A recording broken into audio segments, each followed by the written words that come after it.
নির্বংশ হয়ে যাবে। ওয়া আখিরু দাওয়ানা আলহামদুলিল্লাহি রাব্বিল আলামিন।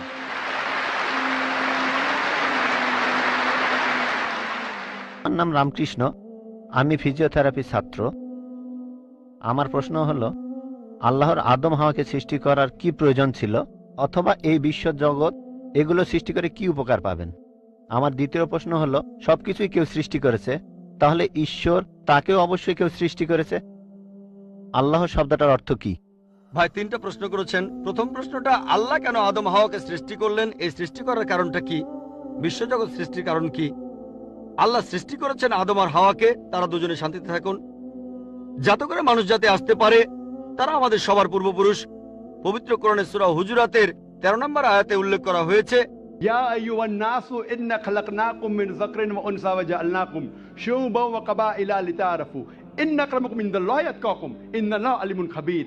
হে মানুষ জাতি, আমি তোমাদের সৃষ্টি করেছি এক পুরুষ ও এক নারী হতে, আর তোমাদের বিভক্ত করেছি বিভিন্ন জাতি আর গোত্রে, যেন তোমরা অন্যের সাথে পরিচিত হতে পারো। এই জন্য নয় যে অন্যকে ঘৃণা করবে। আর আল্লাহর কাছে অধিক মর্যাদা সম্পন্ন সেই ব্যক্তি যার আছে তাকওয়া। আল্লাহ যেটার মাধ্যমে মানুষের বিচার করেন, টাকা পয়সা নয়, গায়ের রং নয়, জাতি বা গোত্র নয়, ধর্মমত নয়, সেটা হলো তাকওয়া। সেটা হলো আল্লাহকে মানা, ন্যায়পরায়ণতা, ধার্মিকতা। তাহলে আদম আর হাওয়া আলাইহিস সালাম তারা আমাদের সবার পূর্বপুরুষ, আপনারও পূর্বপুরুষ, আমারও পূর্বপুরুষ, সব মানুষের। সেজন্য আপনাকে ভাই বলে ডেকেছি। ভাই, সব মানুষ ভাই ভাই। আল্লাহ বলেছেন ইয়া আইয়ুহান নাস, হে মানুষ জাতি। আর পবিত্র কোরআনে সূরা ইসরার 70 নম্বর আয়াতে উল্লেখ করা হয়েছে, ওয়া লাকাদ কাররামনা বানি আদামা। আল্লাহ তাআলা মর্যাদা দিয়েছেন সব আদম সন্তানকেই। হোক আপনি জন্ম নেন ইন্ডিয়ায়, আমেরিকায়, ইংল্যান্ডে, জন্মান কোন হিন্দু পরিবারে বা মুসলিম পরিবারে বা খ্রিস্টান পরিবারে, আল্লাহ বলেছেন তিনি সব মানুষকে মর্যাদা দিয়েছেন। মানুষে জন্মালে আল্লাহ তাকে মর্যাদা দেবেন। সে হোক আপনার নাম জাকির, আব্দুল্লাহ, রামু, শঙ্কর, মানুষে জন্মালে আল্লাহ মর্যাদা দেবেন। আপনার প্রশ্নতে আসি, কেন আল্লাহ তাআলা মানুষ সৃষ্টি করলেন? আল্লাহ মানুষ সৃষ্টি করেছেন কারণ আল্লাহ বলেছেন মানুষ হলো আল্লাহ সৃষ্টির মধ্যে সেরা। আল্লাহ তাআলা অন্য যা কিছু সৃষ্টি করেছেন তা আল্লাহকে মানে। ফেরেশতা সৃষ্টি করেছেন, আল্লাহ যে আদেশই দেন ফেরেশতাগণ সে আদেশ পালন করেন, তাদের নিজস্ব ইচ্ছা নেই। মানুষ হলো আল্লাহ তাআলার এমন এক সৃষ্টি যার নিজের ইচ্ছা আছে। আমরা তার কথা মানতেও পারি, নাও মানতে পারি। তাই আল্লাহ আমাদের সৃষ্টি করেছেন, আমরা হলাম তার সৃষ্টির সেরা, আশরাফুল মাখলুকাত। তবে আমরা আল্লাহ তাআলার কথা মানতে পারি, নাও মানতে পারি। যদি আল্লাহর আদেশ মানেন তাহলে জান্নাতে যেতে পারবেন, তাহলে বেহেশতে যাবেন, স্বর্গে যেতে পারবেন। যদি আদেশ না মানেন তাহলে জাহান্নামে যাবেন, দোজখে যাবেন। তাহলে এই জীবনটা পরকালের জন্য পরীক্ষা। পবিত্র কোরআনে সূরা মুলকে 2 নম্বর আয়াতে উল্লেখ করা হয়েছে, আল্লাযী খালাকাল মাউতা ওয়া হায়াতা। আল্লাহ তাআলা সৃষ্টি করেছেন জীবন ও মৃত্যু তোমাদের পরীক্ষা করার জন্য। তাহলে এই জীবনটা হলো পরকালের জন্য পরীক্ষা। তাহলে আল্লাহ মানুষ সৃষ্টি করেছেন। আর আল্লাহ বলেছেন সূরা জারিয়াতের 56 নম্বর আয়াতে উল্লেখ করা হয়েছে, ওয়া মা খালাকতুল জিন্না ওয়াল ইনসা ইল্লা লিয়াবুদুন। আমি সৃষ্টি করেছি জিন ও মানুষকে যেন তারা আমার ইবাদত করে। তাই আমাদের উচিত আল্লাহ তাআলার আদেশ নিষেধগুলো মেনে চলা। তাহলে আমরা আল্লাহ সুবহানাহু ওয়া তাআলার অন্যরকম সৃষ্টি যার নিজস্ব ইচ্ছা আছে। আমরা আল্লাহ তাআলার আদেশ মানতে পারি, আবার নাও মানতে পারি। অন্যান্য সকল সৃষ্টি যেমন তারা, গাছ, পাহাড়, পবিত্র কোরআন বলছে তারা আল্লাহ তাআলাকে সেজদা করে, তার সামনে নতজানু হয়, আল্লাহকে মানে। আমাদের স্বাধীন ইচ্ছা আছে, আল্লাহ আমাদের এই স্বাধীন ইচ্ছা দিয়েছেন। এই স্বাধীন ইচ্ছা নিয়ে যদি আল্লাহকে মানেন আপনি তাহলে ফেরেশতাদের উপরে চলে যাবেন। আর যদি আল্লাহ তাআলাকে না মানেন তখন হবেন শয়তানের সহযোগী। আল্লাহ আমাদের সৃষ্টি করেছেন পরকালের পরীক্ষার জন্য। আপনার দ্বিতীয় প্রশ্নে আসি, সবকিছুর একটা স্রষ্টা আছে, আল্লাহকে বানিয়েছে কে? যদি কেউ বলে সবকিছুরই একটা স্রষ্টা আছে, কথাটা ঠিক নয়। সব সৃষ্ট জিনিসের স্রষ্টা আছে। আল্লাহ তাআলার সংজ্ঞা হচ্ছে তাকে কেউ সৃষ্টি করেনি। যখনই বলবেন কে আল্লাহকে বানিয়েছে, সে আল্লাহ নয়। আল্লাহ তাআলার সংজ্ঞা হচ্ছে তিনি সৃষ্টি হননি। ধরেন এক লোক আপনাকে বলল যে ভাই, আমার বন্ধু জন, সে হাসপাতালে ভর্তি হয়েছে, সে একটা বাচ্চার জন্ম দিয়েছে। বলতে পারবেন এই বাচ্চাটা ছেলে না মেয়ে? বলতে পারবেন? চেষ্টা করেন, দেখেন। পারবেন না কেন? ছেলে না মেয়ে? হ্যাঁ না। ধরেন ভাই জন, সে হাসপাতালে ভর্তি হয়েছে, সে একটা বাচ্চার জন্ম দিল। এই বাচ্চাটা ছেলে না মেয়ে? আপনি বলতে পারবেন? না না। 50% চান্স ছেলে না মেয়ে। লোকজন সবাই হাসছে কেন? বলতে পারবেন? পারবেন না। কেন? যে উত্তরই বলেন সেটা কি ঠিক হবে? চেষ্টা করে দেখেন, যে বাচ্চাটা জন্মালো সে কি ছেলে না মেয়ে? চেষ্টা করেন। মেয়ে। মেয়ে। ভাই, পুরুষ লোক কি বাচ্চার জন্ম দিতে পারে? হ্যাঁ, এখানে আপনি ভুল করেছেন। একইভাবে ভুল করেছেন যখন বললেন কে আল্লাহকে বানিয়েছে। পুরুষ লোক কোনো বাচ্চার জন্ম দিতে পারে না, তাহলে তো মেয়ে বা ছেলে হওয়ার প্রশ্নই আসে না। এখন কি আপনি বুঝতে পেরেছেন? হ্যাঁ, বুঝতে পেরেছেন, এই তো ভালো। পুরুষ লোক কোনো বাচ্চার জন্ম দিতে পারে না, তাহলে তো ছেলে বা মেয়ে হওয়ার কোনো প্রশ্নই আসে না। যখন প্রশ্ন করলেন কে আল্লাহকে সৃষ্টি করেছে, আল্লাহর সংজ্ঞা হচ্ছে, ঈশ্বরের সংজ্ঞা হচ্ছে তিনি সৃষ্টি হননি। যখনই বলবেন কে আল্লাহকে বানিয়েছে, সে আল্লাহ নয়। ওয়ালাম ইয়াকুল্লাহু কুফুয়ান আহাদ, তার সমতুল্য কেউ নেই। এবারে আপনার শেষ প্রশ্নটাতে আসে, আল্লাহকে। আল্লাহকে সবচেয়ে সেরা সংজ্ঞাটা আছে পবিত্র কোরআনে সূরা ইখলাসে 1 নম্বর থেকে 4 নম্বর আয়াতে উল্লেখ করা হয়েছে। এখানে বলা হয়েছে যে কুল হুয়াল্লাহু আহাদ, বলো তিনি আল্লাহ এক, অদ্বিতীয়। আল্লাহুস সামাদ, তিনি অবিনশ্বর, চিরস্থায়ী। লাম ইয়ালিদ ওয়া লাম ইউলাদ, তিনি জন্ম নেননি, কাউকে জন্ম দেননি। ওয়া লাম ইয়াকুল্লাহু কুফুয়ান আহাদ, তার সমতুল্য কেউ নেই। এই হলো 4 লাইনের সংজ্ঞা আল্লাহ সুবহানাহু ওয়া তাআলার। যদি কোনো মানুষ, যদি কেউ বলে যে অমুক লোকটা আল্লাহ, সেই লোক যদি এই 4টা শর্ত পূরণ করতে পারে, আমাদের মুসলিমদের কোনো আপত্তি থাকবে না সেই লোককে আল্লাহ বলে মেনে নিতে। 4 লাইনের সংজ্ঞা, এটাই হলো ধর্মের লিটমাস টেস্ট। আল্লাহ তাআলার সংজ্ঞা প্রথমটা হলো কুল হুয়াল্লাহু আহাদ, বলো তিনি আল্লাহ এক, অদ্বিতীয়। আল্লাহুস সামাদ, আল্লাহ বিনশ্বর, চিরস্থায়ী। লাম ইয়ালিদ ওয়া লাম ইউলাদ, তিনি জন্ম নেননি, কাউকে জন্ম দেননি। ওয়া লাম ইয়াকুল্লাহু কুফুয়ান আহাদ, তার সমতুল্য কেউ নেই। যদি হিন্দু ধর্মগ্রন্থগুলো পড়েন, সেখানেও একই রকম কথা বলা হয়েছে, কুল হুয়াল্লাহু আহাদ। এটা পাবেন আপনাদের ছান্দোক্য উপনিষদে 6 নম্বর অধ্যায় 2য় অনুচ্ছেদের 1ম পরিচ্ছেদে। একামে বিদ্যিতাম, ঈশ্বর মাত্র একজন, দ্বিতীয় কেউ নেই। দ্বিতীয় টেস্ট আল্লাহুস সামাদ, আল্লাহ বিনশ্বর, চিরস্থায়ী। ভগবদ গীতা 10 অধ্যায়ে 3 অনুচ্ছেদ বলছে, আমাকে বলা হয় এই বিশ্ব জগতের প্রভু, আমি জন্ম নেইনি, কোনো শুরু নেই। তৃতীয় টেস্ট লাম ইয়ালিদ ওয়া লাম ইউলাদ, তিনি জন্ম নেননি, কাউকে জন্ম দেননি। আর শ্বেতাক্ষেত্র উপনিষদে আছে 6 নম্বর অধ্যায়ের 9 অনুচ্ছেদে, নাচাই সাকাসিজ জানিতা নাচা দীপা, ঈশ্বরের কোনো প্রভু নেই, তার কোনো বাবা মা নেই। মহান ঈশ্বরের কোনো বাবা নেই, তার কোনো মা নেই। তারপর ওয়া লাম ইয়াকুল্লাহু কুফুয়ান আহাদ, তার সমতুল্য কেউ নেই। আর শ্বেতাক্ষেত্র উপনিষদে বলা হয়েছে 4 নম্বর অধ্যায়ের 19 অনুচ্ছেদে আছে। এছাড়াও যজুর্বেদ 32 অধ্যায়ের 3 অনুচ্ছেদে বলা হয়েছে, নাতাস্তি প্রতিমা আস্তি, মহান ঈশ্বরের কোনো প্রতিমা নেই, কোনো মূর্তি নেই, কোনো ছবি নেই, কোনো ফটোগ্রাফ নেই, কোনো ভাস্কর্য নেই। এটা কে বলেছে? যজুর্বেদ 32 অধ্যায় 3য় অনুচ্ছেদ বলেছে একই কথা, ওয়া লাম ইয়াকুল্লাহু কুফুয়ান আহাদ। যদি কেউ বলে যে অমুক লোকটা হচ্ছে আল্লাহ, যদি সেই লোকে 4টা শর্ত পূরণ করে, আমরা মুসলিমরা কোন রকম আপত্তি ছাড়াই সেই লোককে আল্লাহ বলে মেনে নেব। যেমন ধরেন, কিছু লোক বলে ভগবান রজনীশ হলেন মহান ঈশ্বর।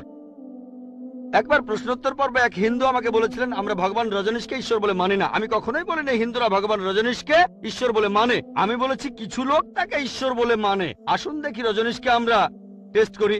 প্রথম টেস্ট হলো কুল হুয়াল্লাহু আহাদ, বলো তিনি আল্লাহ এক, অদ্বিতীয়। রজনীশ কি এক, অদ্বিতীয়? সেই কি একমাত্র লোক যে নিজেকে ঈশ্বর দাবি করেছে? এরকম অনেক মানুষই ছিল, আর এই দেশে হাজার হাজার লোক নিজেকে ঈশ্বর দাবি করেছে। রজনীশ একমাত্র নয়। তবে রজনীশ ভক্তরা বলে না না, উনি একটু আলাদা। এবারে পরের টেস্টে দেখি। আল্লাহুস সামাদ, আল্লাহ অবিনশ্বর, চিরস্থায়ী। রজনীশ কি অবিনশ্বর, চিরস্থায়ী? আমরা তার জীবনী থেকে জানি, তার আত্মজীবনী থেকে, রজনীশ ভুগছিলেন অ্যাজমা, ডায়াবেটিস আর পিঠের ব্যথায়। চিন্তা করেন, মহান ঈশ্বরের হয়েছে অ্যাজমা, ডায়াবেটিস, পিঠের ব্যথা। তৃতীয় টেস্ট লাম ইয়ালিদ ওয়া লাম ইউলাদ, তিনি জন্ম নেননি, কাউকে জন্ম দেননি। ভগবান রজনীশ জন্মেছিলেন মধ্যপ্রদেশে, তার বাবা মাও ছিলেন। 1981 সালে তিনি আমেরিকায় গেলেন, ইউএসএ। তখন হাজারো আমেরিকান তার ভক্ত হয়ে গেল। তারপর আমেরিকার অরিগন প্রদেশে তিনি বানালেন একটা সেন্টার, আর তার নাম দিলেন রজনীশপুরম, তার গ্রাম। পরবর্তীতে আমেরিকান সরকার তাকে অ্যারেস্ট করে কারাবন্দী করে রাখলো। রজনীশ বলতো যে আমেরিকান সরকার তাকে স্লো পয়জনিং করেছে। চিন্তা করেন, মহান ঈশ্বরকে স্লো পয়জনিং করা হয়েছে। 1985 সালে আমেরিকান সরকার তাকে বের করে দিলে সে ইন্ডিয়ায় চলে আসে। তারপর এখানে পুনায় সে আরেকটা সেন্টার খুললো, আর তার নাম দেওয়া হলো ওশো কমিউন। যদি রজনীশের সমাধির কাছে কখনো যান, তার সমাধির উপরে লেখা আছে ভগবান রজনীশ ওশো। কখনো জন্মাননি, কখনো মরেননি, তবে পৃথিবীতে ভ্রমণ করেছেন 1931 সালের 11 ডিসেম্বর থেকে 1990 সালের 31শে জানুয়ারি পর্যন্ত। কখনো জন্মাননি, কখনো মরেননি, তবে পৃথিবীতে ভ্রমণ করেছেন 1931 সালের 11 ডিসেম্বর থেকে 1990 সালের 31 জানুয়ারি পর্যন্ত তার সমাধিতে এটা লিখতে ভুলে গেছে যে পৃথিবীর 21টা দেশ তাকে ভিসা দেয়নি। মহান ঈশ্বর আসলেন এই পৃথিবী ঘোরার জন্য, বিভিন্ন দেশে যাওয়ার জন্য তার নাকি ভিসাও লাগে। তখন গ্রিসের আর্কবিশপ বলেছিলেন, যদি রজনীশকে এই দেশ থেকে তাড়িয়ে না দেওয়া হয়, আগে তার ঘর পোড়াবো, তারপর ভক্তদের ঘর পোড়াবো। শেষ টেস্ট ওয়ালাম ইয়াকুল্লাহু কুফুয়ান আহাদ। পরীক্ষাটা এতই কঠিন যে একমাত্র আল্লাহ ছাড়া কেউই পাশ করবে না। যখনই আল্লাহর সাথে কারো তুলনা করবেন, সে আল্লাহ নয়। ওয়ালাম ইয়াকুল্লাহু কুফুয়ান আহাদ। এখন ভগবান রজনীশ অন্য অনেক মানুষের মতো মুখে দাড়ি ছিল, একটা নাক, দুটো চোখ, দুটো কান, দুটো হাত। যখন আল্লাহর সাথে পৃথিবীর কোনো কিছুর তুলনা করবেন, সে আল্লাহ নয়। ওয়ালাম ইয়াকুল্লাহু কুফুয়ান আহাদ। যদি কেউ বলে যে আল্লাহ তাআলা 1000 গুণ বেশি শক্তিশালী, আপনারা কি শোয়ার্জনেগারের নাম শুনেছেন? এই লোকের নাম কখনো শুনেছেন? কখনো শুনেছেন তার নাম? এই লোক একটা সময় ছিল মিস্টার ওয়ার্ল্ড, মিস্টার ইউনিভার্স, পৃথিবীর সবচেয়ে শক্তিশালী লোক, বিশ্বজগতের সবচেয়ে শক্তিশালী লোক। যখনই আল্লাহকে তুলনা করবেন কোনো কিছুর সাথে, হোক সেটা আর্নল্ড শোয়ার্জনেগার, হোক সেটা দারা সিং, হোক সেটা কিং কং, হোক সেটা 1000 গুণ বা লক্ষ গুণ, যখনই আল্লাহর সাথে পৃথিবীর কোনো কিছুর তুলনা করবেন, সে আল্লাহ নয়। ওয়ালাম ইয়াকুল্লাহু কুফুয়ান আহাদ। তার সমতুল্য কেউ নাই। তাহলে এই হলো 4 লাইনের সংজ্ঞা আল্লাহ সুবহানাহু ওয়া তাআলার পবিত্র কোরআনে আছে। আপনি যে ঈশ্বরের পূজা করছেন, ভাই, সেই ঈশ্বরকে সূরা ইখলাস দিয়ে টেস্ট করুন। যদি তিনি পাশ করেন, তাহলে সত্যিকারের ঈশ্বর, তা না হলে নকল ঈশ্বর। প্রশ্ন বাম দিকের মাইক থেকে। ডক্টর জাকির নায়েক, আমার নাম জেরি থমাস। আমি ওসমানিয়া ইউনিভার্সিটিতে সাংবাদিকতার উপর রিসার্চ করছি। আমরা কয়েকজন বন্ধু মিলে একটা ওয়েবসাইট খুলেছি, সাক্ষীটাইম.com। আপনার কাছে আমার প্রশ্ন, 1 নাম্বার, আমি সবসময় জানতাম যে হাদিস ছাড়া কোরআন অসম্পূর্ণ। এখন আপনি অন্য ধর্মগ্রন্থের কথাও বললেন, আপনি বাইবেলের কথাও বললেন, কিন্তু বাইবেল বলছে যে যীশু খ্রিস্টকে বিশ্বাস করে না, সে খ্রিস্ট বিরোধীদের দলে সামিল হয়। এটা একটা ভবিষ্যৎবাণী। আমি এমনও শুনেছি যে হাদিস বলছে যে মোহাম্মদ জাদুবিদ্যার সাহায্য নিয়েছিল। এখানে আপনার বক্তব্যটা কি? ভাই, আপনি প্রশ্ন করলেন আর আপনি বেশ কিছু মন্তব্য করলেন। আপনি বললেন যে আপনি জানেন যে হাদিস ছাড়া পবিত্র কোরআন অসম্পূর্ণ। এখানে আপনি অন্য ধর্মগ্রন্থের কথা শুনলেন, তার মানে উনার মতে বাইবেলের উদ্ধৃতি দিলে সে কথা মানতে হবে। আর বাইবেল বলছে যিশু বা ঈসা আলাইহিস সালামকে যে বিশ্বাস করবে না সে দোজখে যাবে, ইত্যাদি ইত্যাদি। এখানে আমার মন্তব্য কি? 1 নম্বর পয়েন্ট, হাদিস ছাড়া পবিত্র কোরআন অসম্পূর্ণ নয়। কোরআন একটা স্বয়ং সম্পূর্ণ বই। তবে কোরআনের কথাগুলো বুঝতে গেলে আপনাকে এগুলোর ব্যাখ্যা পড়ে দেখতে হবে। আর হাদিস হলো পবিত্র কোরআনের ব্যাখ্যা, যে কথাগুলো বলে গিয়েছেন নবীজি সাল্লাল্লাহু আলাইহি সাল্লাম। পবিত্র কোরআন একটা সম্পূর্ণ বই, আলহামদুলিল্লাহ, স্বয়ং সম্পূর্ণ। তবে আপনি যদি সেগুলো আরো বিস্তারিতভাবে জানতে চান, তখন আপনি পড়বেন যে কথাগুলো বলে গিয়েছেন নবীজি মুহাম্মদ সাল্লাল্লাহু আলাইহি সাল্লাম। আমরা বলি সহিহ হাদিস। একটা কথা বলি, অন্যান্য ধর্মগ্রন্থের উদ্ধৃতি দিয়েছি, তার মানে এই না আমি মানি যে অন্যান্য ধর্মগ্রন্থ আল্লাহর বাণী। প্লিজ আমাকে ভুল বুঝবেন না। আমি এখানে কোরআনের কথা মতো কাজ করেছি। আল্লাহ পবিত্র কোরআনে বলেছেন, সূরা ইমরানের 64 নম্বর আয়াতে উল্লেখ করা হয়েছে, তাআলা ইলা কালিমাতিন সাওয়াইম বাইনানা ওয়া বাইনাকুম, এসো সেই কথা যাহা আমাদের ও তোমাদের মধ্যে এক। আমি সাদৃশ্যের কথা বলছি। পবিত্র কোরআনে সূরা রাদের 38 নম্বর আয়াতে উল্লেখ করা হয়েছে, ওয়া লিকুল্লি কওমিন হাদ, প্রত্যেক যুগে আমি কিতাব নাজিল করেছি। আল্লাহ তাআলা অনেক কিতাব নাজিল করেছেন। পবিত্র কোরআনে 4টার নাম উল্লেখ করা হয়েছে, তাওরাত, জাবুর, ইনজিল এবং কোরআন। তাওরাত হলো সেই ওহী আসমানি কিতাব যেটা নাজিল হয়েছিল মুসা আলাইহিস সালামের উপর। জাবুর আরেকটা আসমানি কিতাব নাজিল হয়েছিল দাউদ আলাইহিস সালামের উপর। ইনজিল হলো সেই আসমানি কিতাব যেটা নাজিল হয়েছিল ঈসা আলাইহিস সালামের উপর। আর কোরআন হলো সর্বশেষ ও চূড়ান্ত আসমানি কিতাব, নাজিল হয়েছিল সর্বশেষ ও চূড়ান্ত নবী মুহাম্মদ সাল্লাল্লাহু আলাইহি সাল্লামের উপর। এখন আগের সবগুলো আসমানি কিতাব এসেছিল নির্দিষ্ট সম্প্রদায়ের মানুষের জন্য, আর সেই কিতাবের নির্দেশগুলো ছিল একটা নির্দিষ্ট সময়ের জন্য। তাই আল্লাহ তাআলা চাননি যে এই কিতাবগুলো অবিকৃত অবস্থায় থাকুক। কিন্তু কোরআন হলো সর্বশেষ আসমানি কিতাব। আল্লাহ কোরআনে বলেছেন, সূরা হিজরের 9 নম্বর আয়াতে উল্লেখ করা হয়েছে, আমি কোরআন অবতীর্ণ করেছি আর আমি সংরক্ষণ করে রাখব। কোরআন হলো একমাত্র ধর্মীয় গ্রন্থ পুরো পৃথিবীর মধ্যে যেটা এখনো অবিকৃত অবস্থায় আছে। শুধু আমি বলছি না, ধর্মের উপরে বিভিন্ন বিশেষজ্ঞরা বলছেন।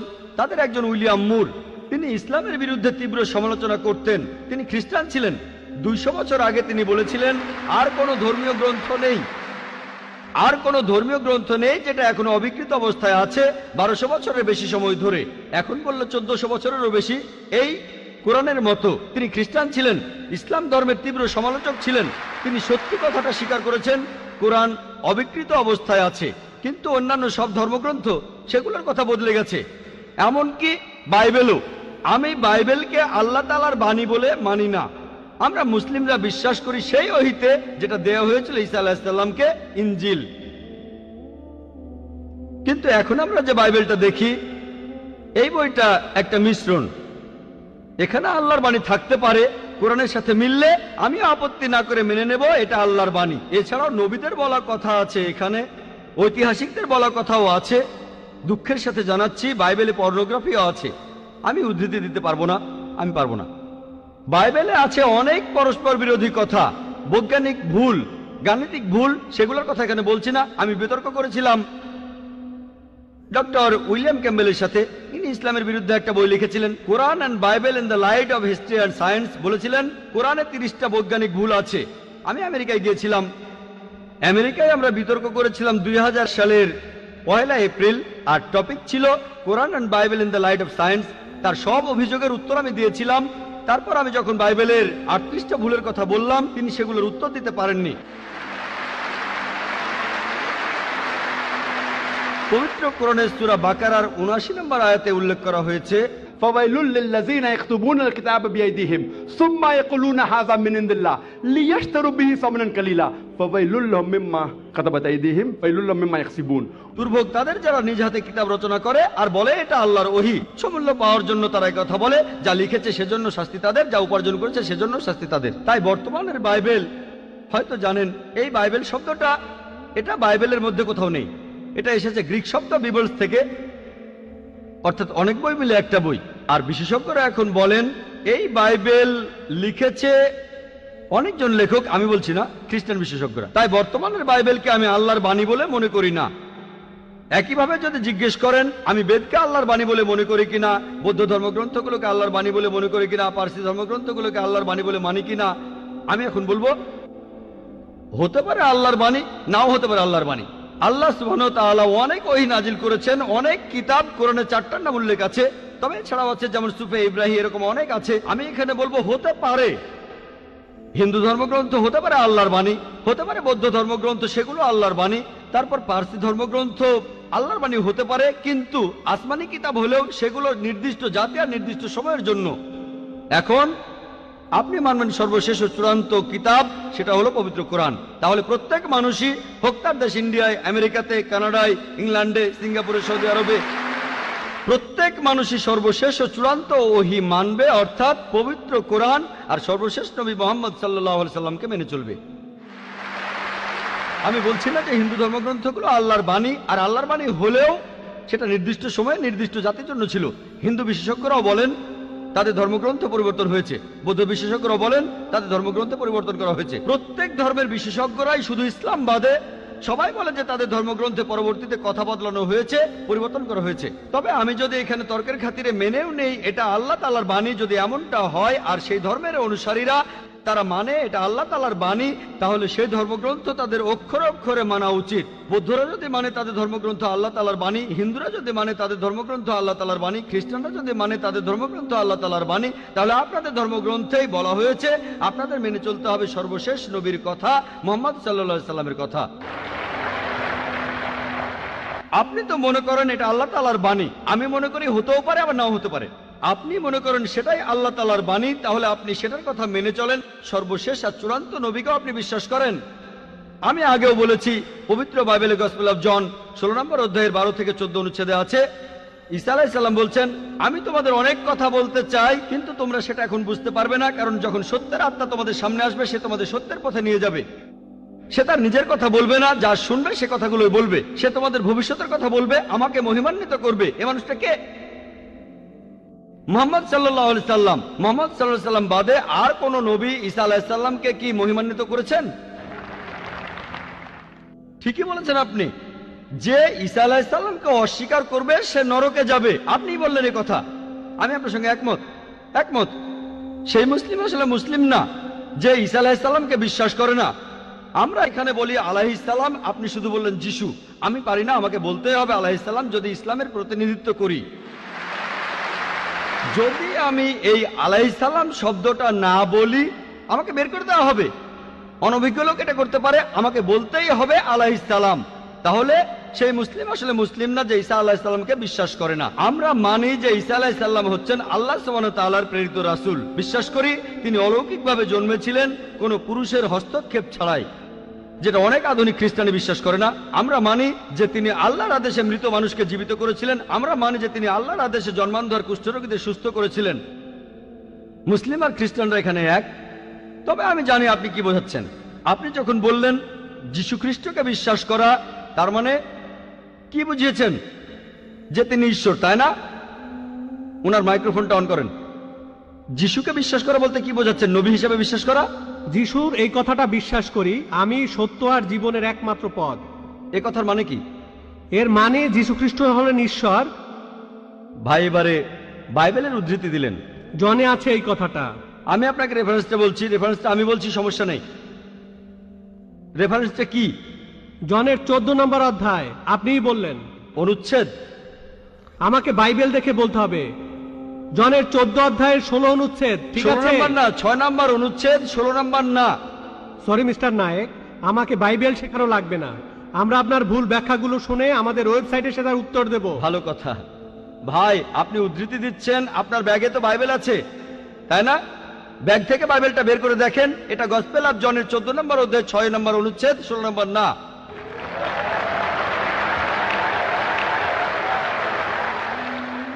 আর আপনি বললেন ঈসা মসীহ আলাইহিস সালাম, তিনি বলেছেন যে তিনি ছিলেন ঈশ্বর। আপনার প্রশ্নতে পরে আসছি। প্রশ্নের উত্তরটা দেওয়ার আগে আমি একটা কথা বলে নিই। আমি বাইবেল পড়েছি, গোটা বাইবেলের মধ্যে পরিষ্কারভাবে বলা এমন একটা কথাও নেই যেখানে যিশু বা ঈসা আলাইহিস সালাম নিজে বলেছেন আমি ঈশ্বর আর আমার উপাসনা করো। যদি কোনো খ্রিস্টান আমাকে দেখাতে পারেন গোটা বাইবেলের মধ্যে পরিষ্কারভাবে বলা মাত্র একটি কথা যে ঈসা আলাইহিস সালাম নিজেই বলেছেন যে আমি ঈশ্বর আর আমার উপাসনা করো, তাহলে আমি ডক্টর জাকির নায়েক আজকেই খ্রিস্টান ধর্ম গ্রহণ করব। আমি অন্য মুসলিম ভাইদের পক্ষ থেকে এই কথা বলছি না। আমি আমার মাথাটা তরবারির তলে রাখছি। আমি বিভিন্ন ধর্মের উপর একজন ছাত্র। আপনি বাইবেল পড়েছেন আর আমিও পড়েছি বাইবেল। আপনি বললেন যে আপনাকে বাইবেল শেখানো লাগবে না। ঈসা আলাইহিস সালাম এই কথা নিজে বলেছেন, সত্যকে খোঁজো, সত্যই তোমাকে মুক্ত করবে।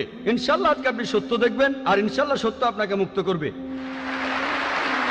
আমি কথাটা আবার বলছি, গোটা বাইবেলে পরিষ্কারভাবে বলা এমন একটা কথাও নেই যেখানে যিশু বা ঈসা আলাইহিস সালাম নিজেই বলেছেন আমি ঈশ্বর আর আমার উপাসনা করো। আপনারা যদি বাইবেল পড়েন, ঈসা আলাইহিস সালাম তার নিজের মুখেই বলেছেন। এটা আছে গসপেল অফ জন 14 নম্বর অধ্যায়ের 28 অনুচ্ছেদে। বলেছেন আমার পিতা আমার চাইতে মহান। গসপেল অফ জন 10 নম্বর অধ্যায়ের 29 অনুচ্ছেদ, আমার পিতা সবার চাইতে মহান। গসপেল অফ ম্যাথিউ 12 নম্বর অধ্যায়ের 28 অনুচ্ছেদ, আমি ঈশ্বরের আত্মার সাহায্যে শয়তানকে তাড়িয়ে দেই। গসপেল অফ লুক 11 নম্বর অধ্যায়ের 20 অনুচ্ছেদ, আমি ঈশ্বরের আঙ্গুলের সাহায্যে শয়তানকে তাড়িয়ে দেই। গসপেল অফ জন 5 নম্বর অধ্যায়ের 30 অনুচ্ছেদ, আমি আমার নিজের থেকে কিছুই করতে পারি না, আমি এখানে বিচার করি আর আমার বিচার সঠিক, কারণ আমি আমার ইচ্ছায় কাজ করি না, আমার পিতার ইচ্ছায় কাজ করি। যদি কেউ বলে সে আল্লাহর ইচ্ছা মতো কাজ করে, সে একজন মুসলিম। ঈসা আলাইহিস সালাম একজন মুসলিম, তিনি নিজেকে ঈশ্বর বলেননি।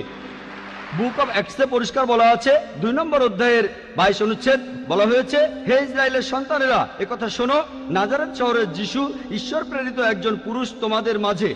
সে অনেক অলৌকিক কাজ করবে, সেগুলো তাকে ঈশ্বর করাবেন, তোমরা তার সাক্ষী থাকবে। ঈশ্বর প্রেরিত একজন পুরুষ তোমাদের মাঝে, সে অনেক অলৌকিক কাজ করে দেখাবে, ঈশ্বর তাকে দিয়ে করাবেন আর তোমরা তার সাক্ষী থাকবে। তাই বাইবেল স্পষ্ট করে বলছে যে ঈসা আলাইহিস সালাম ছিলেন একজন মানুষ, তিনি আল্লাহ তাআলার প্রেরিত একজন রাসূল, কিন্তু আল্লাহ নন। গোটা বাইবেলের মধ্যে পরিষ্কারভাবে এমন একটা কথাও নেই যেখানে ঈসা আলাইহিস সালাম নিজেই বলেছেন যে আমি ঈশ্বর, আমার উপাসনা করো। আপনি একটা উদ্ধৃতি দিয়ে সেটা প্রমাণ করতে চাইলেন যে গসপেল অফ জন 14 নম্বর অধ্যায়ের 6 অনুচ্ছেদে বলা হয়েছে যিশু ঈসা আলাইহিস সালাম নিজেই বলেছেন আমি সত্য আর জীবনের একমাত্র পথ, আমাকে ছাড়া আমার পিতার কাছে কেউ যেতে পারবে না। এখানে প্রসঙ্গ ছাড়া উদ্ধৃতি দিচ্ছেন। লোকজন পবিত্র কোরআনের আয়াত নিয়ে প্রসঙ্গ ছাড়া উদ্ধৃতি দেয় দুর্নাম করতে। একইভাবে খ্রিস্টান মিশনারিরা বাইবেলের প্রসঙ্গ ছাড়া উদ্ধৃতি দেয়। আপনাকে একটা সত্য কথা বলি, আপনার বাইবেলটা খোলেন, যদি সন্দেহ থাকে বাইবেলটা খোলেন, প্রসঙ্গ জানতে 1 নম্বর অনুচ্ছেদটা পড়েন। গসপেল অফ জন 14 নম্বর অধ্যায়ের 1 অনুচ্ছেদ বলছে যে তোমরা ভয় পাচ্ছ কেন? যিশু ভাই সাল্লাল্লাহু আলাইহি সাল্লাম বলছেন, যদি তোমরা ঈশ্বরকে বিশ্বাস করো তাহলে আমাকে বিশ্বাস করো। আমার পিতার রাজ্যে অনেক প্রাসাদ আছে, আমি সেখানে গিয়ে তোমাদের জন্য জায়গা তৈরি করব। আমি যখন যাব আমি তখন বলবো। শিষ্যরা বলল, আপনি কোথায় যাবেন? তোমরা জানো না আমি কোথায় যাব? তারা বলল না। তখন শিষ্যরা বলল যে আমাদের পথ দেখান, আপনি যেখানে যাবেন। তখন যিশু ভাই সাল্লাল্লাহু আলাইহি সাল্লাম বললেন, আমি সত্য আর জীবনের একমাত্র পথ। শিষ্যরা তখন বলল ঈসা আলাইহিস সালামকে যে আমাদের সেই পথ দেখান। ঈসা আলাইহিস সালাম তখন বললেন, আমি সত্য আর জীবনের একমাত্র পথ, আমাকে ছাড়া আমার পিতার কাছে কেউ যেতে পারবে না। আমরা মানি যে নবীগণ যখন এসেছিলেন প্রত্যেক নবী ছিলেন সত্য আর জীবনের দেখানো পথ, সেই নবীদের ছাড়া কোনো মানুষই আল্লাহর কাছে যেতে পারতো না। আর যীশু খ্রিস্টের সময়ে আমি বাইবেলের কথা মানছি, যিশু ভাই সাল্লাল্লাহু আলাইহি সাল্লাম তিনিই ছিলেন সত্য আর জীবনের একমাত্র পথ। যীশু খ্রিস্টের শিক্ষা ছাড়া কোনো মানুষই তখন আল্লাহর কাছে যেতে পারতো না। মুসা নবীর সময়ে তিনি ছিলেন সত্য আর জীবনের পথ। মুসা আলাইহিস সালামের শিক্ষা ছাড়া কোনো মানুষই আল্লাহর কাছে যেতে পারতো না। এখন দেখেন, ঈসা আলাইহিস সালাম নিজেই বলেছেন, আমি তোমাদের অনেক কথা বলতে চাই। শিষ্যদের বলছেন, এটা আছে গসপেল অফ জন 16 নম্বর অধ্যায়ের 12 থেকে 14 অনুচ্ছেদে, আমি তোমাদের অনেক কথা বলতে চাই, কিন্তু তোমরা সেগুলো এখন বুঝবে না, কারণ যখন সেই সত্যের আত্মা আসবে সে তোমাদের সত্যের পথে নিয়ে যাবে। সে তার নিজের কথা বলবে না, যা শুনবে সে কথাই বলবে। সে তোমাদের ভবিষ্যতের কথা বলবে, আমাকে মহিমান্বিত করবে। আর এখন দেখবেন, ভালো করেই দেখবেন যে নবীজি মুহাম্মদ সাল্লাল্লাহু আলাইহি সাল্লাম তিনি সত্য আর জীবনের একমাত্র পথ। মুহাম্মদ সাল্লাল্লাহু আলাইহি সাল্লাম যা শিখিয়েছেন সেগুলো ছাড়া কেউ আল্লাহর কাছে যেতে পারবে না। আর মুহাম্মদ সাল্লাল্লাহু আলাইহি সাল্লাম ছিলেন সর্বশেষ আর চূড়ান্ত নবী। এখনকার দিনে দেখবেন, হোক সেই লোক বাস করছে আমেরিকায়, কানাডায়, ইংল্যান্ডে, ইন্ডিয়ায়, সৌদি আরবে, পৃথিবীর যেখানেই থাকুক, এখনকার দিনে সবার জন্য মুহাম্মদ সাল্লাল্লাহু আলাইহি সাল্লাম তিনি হলেন পথ, সত্য আর জীবনের। মুহাম্মদ সাল্লাল্লাহু আলাইহি সাল্লাম যা শিখিয়েছেন সেগুলো ছাড়া কেউ আল্লাহর কাছে যেতে পারবে না। আর প্রায় সব ধর্মগ্রন্থ এরকম কথা বলছে, এমনকি বাইবেলও। আশা করি আপনি সত্যটা জানতে পেরেছেন, আর ইনশাআল্লাহ আপনি সত্যের কাছে এসেছেন, সত্য আপনাকে মুক্ত করবে।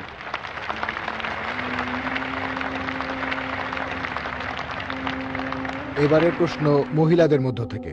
কোনো অমুসলিম বোন প্রশ্ন করতে চাইলে তিনি মাইকের সামনে এসে প্রশ্ন করতে পারেন।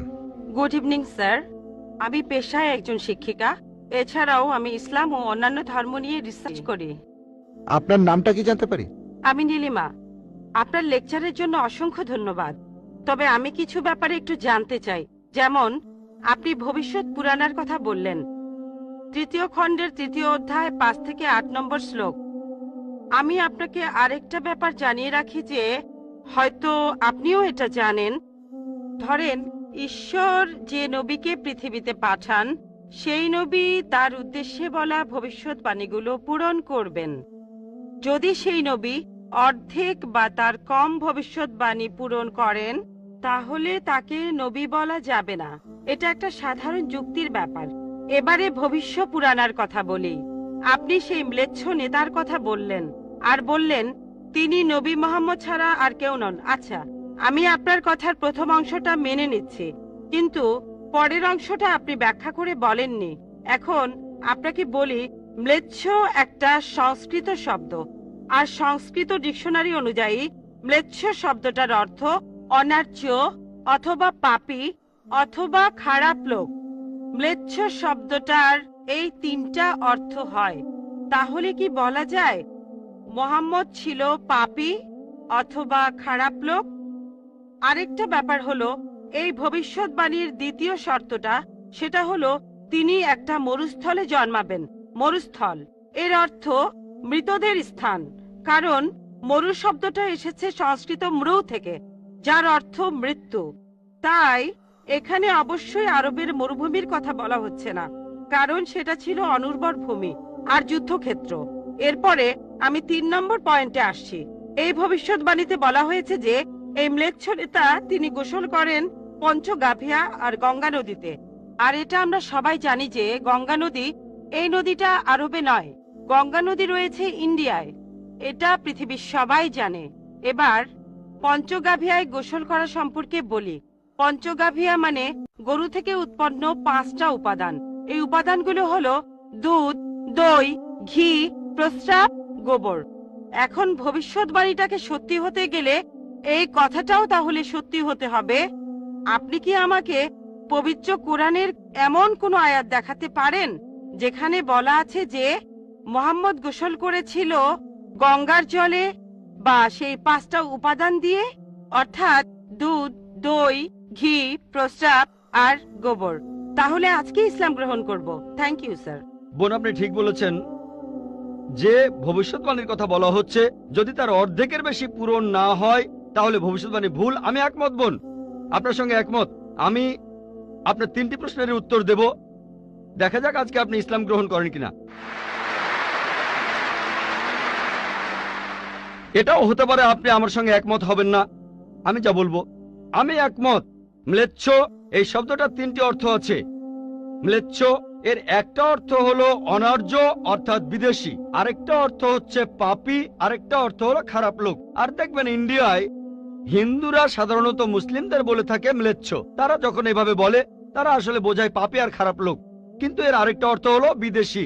যখন আমি লেকচারে কোনো ধর্মগ্রন্থ থেকে উদ্ধৃতি দেই, সেখানে একটা শব্দের যদি অনেক অর্থ হয়, ব্যাপারটা এমন না ধরেন শব্দটার 4টা অর্থ আছে, তার মধ্যে 3টা অর্থ এখানে খাটে না, মাত্র একটা ঠিক হলেও অর্থ সঠিক হতে পারে। যেমন ধরেন কোরআন বলছে তোমরা শূকর খেও না।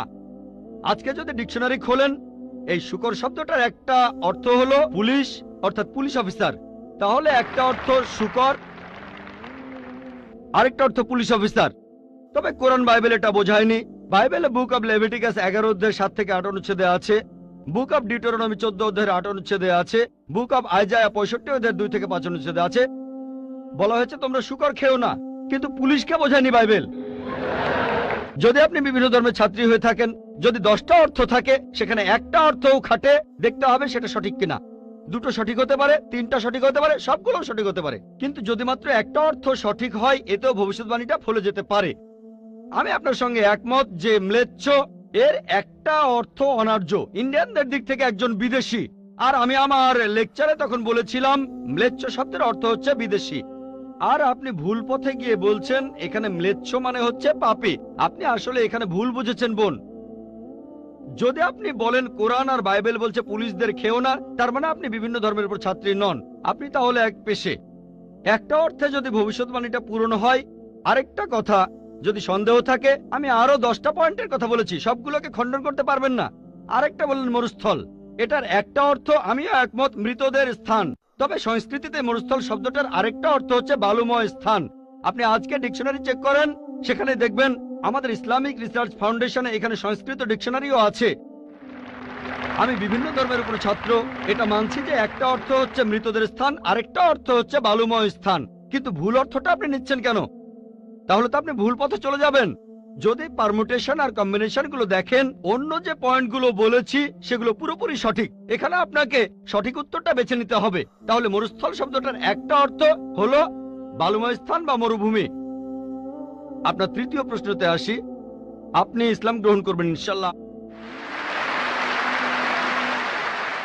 3য় প্রশ্নটা, আমি যে ভবিষ্যৎবাণীটার কথা বলেছি যে নবী মুহাম্মদ সাল্লাল্লাহু আলাইহি সাল্লাম পঞ্চগর্ভে গোসল করেছিলেন গঙ্গা নদীতে, এখানে বুঝে নিতে হবে যখন আমরা বলছি যে হিন্দুদের রীতি অনুযায়ী যে কেউ পঞ্চগর্ভে বা গঙ্গায় গোসল করবে তার অর্থ বিশুদ্ধ হবে। একটা অর্থ শারীরিকভাবে গঙ্গায় ডুব দিলেন, আমারও মনে হয় না নবীজি ইন্ডিয়ায় এসে গঙ্গায় ডুব দিয়েছিলেন। আরেকটা অর্থ বিশুদ্ধ হওয়া, তখন ব্যাখ্যা করিনি কারণ লেকচারটাই অনেক লম্বা ছিল। এই টপিকটা নিয়ে আমি সারাদিন কথা বলতে পারি, আমি এখানে খুব বিস্তারিত বলিনি। আমি প্রত্যেকটা ভবিষ্যৎবাণী নিয়েই আরো কয়েক মিনিট বলতে পারি, সব মিলিয়ে ঘন্টাখানিক বলতে পারবো। এখানে পঞ্চগর্ভে গোসল করা মানে হচ্ছে বিশুদ্ধ হওয়া। এখানে প্রসঙ্গটা বুঝতে হবে, শারীরিকভাবে গোসল করার অর্থ এখানে বলা হয়নি। আর আপনি গঙ্গার পানিতে ডুব দিলেই বিশুদ্ধ হয়ে যাবেন এমন কোনো নিশ্চয়তা নেই, বিশুদ্ধ না হওয়ার সম্ভাবনাই বেশি। এটা হচ্ছে হিন্দুদের রীতি অনুযায়ী বলা। তাই এখানে ভবিষ্যৎবাণীটা বলছে যে নবী মুহাম্মদ সাল্লাল্লাহু আলাইহি সাল্লাম পঞ্চগর্ভে গোসল করেছিলেন। তার মানে এই না যে তিনি এখানে এসেছিলেন, মানে হলো আল্লাহ তাআলা তাকে বিশুদ্ধ করেছিলেন। আমরা বিশ্বাস করি যে আল্লাহ তাআলার সকল নবী, সকলেই হোক তিনি মুসা বা ঈসা আলাইহিস সালাম অথবা মুহাম্মদ সাল্লাল্লাহু আলাইহি সাল্লাম, তারা সকলেই ছিলেন মাসুম, তারা ছিলেন নিষ্পাপ, ছিলেন বিশুদ্ধ। তাহলে আল্লাহর সকল নবী, আল্লাহ যাদের পৃথিবীতে পাঠিয়েছিলেন আমরা মানি যে তারা সকলেই নিষ্পাপ, সকলেই মাসুম, সকলেই বিশুদ্ধ। তাহলে আপনার উত্তরটাও পেলেন। আশা করি ইনশাল্লাহ আপনি ইসলাম গ্রহণ করবেন বোন। এবারের প্রশ্ন আমার বাম দিকের মাইক থেকে। আমার নাম প্রেম আদভানি, আমি নয়াদিল্লি থেকে এসেছি, রিটায়ার্ড চাকরিজীবী আর অমুসলিম। আমার প্রশ্নটা হলো, ইসলামের অতীত ইতিহাস খুবই গৌরবের, বর্তমানেও ইসলাম ধর্মের মাথা উঁচু করে থাকার কথা ছিল। আমার মনে হয় মুসলিমদের কাজকর্মের মধ্যে স্বচ্ছতা থাকা উচিত। অন্য সব মানুষকেও তাদের জানতে দেওয়া উচিত যে তারা কি কি কাজ করেছে বিভিন্ন মাদ্রাসা আর মসজিদ ইত্যাদি জায়গায়, যাতে করে মানুষ জানতে পারে যে এসব জায়গায় কি হচ্ছে। তখন ব্যাপারটা অনেক স্বচ্ছ হবে, কেউ তখন আর ভুল বুঝবে না।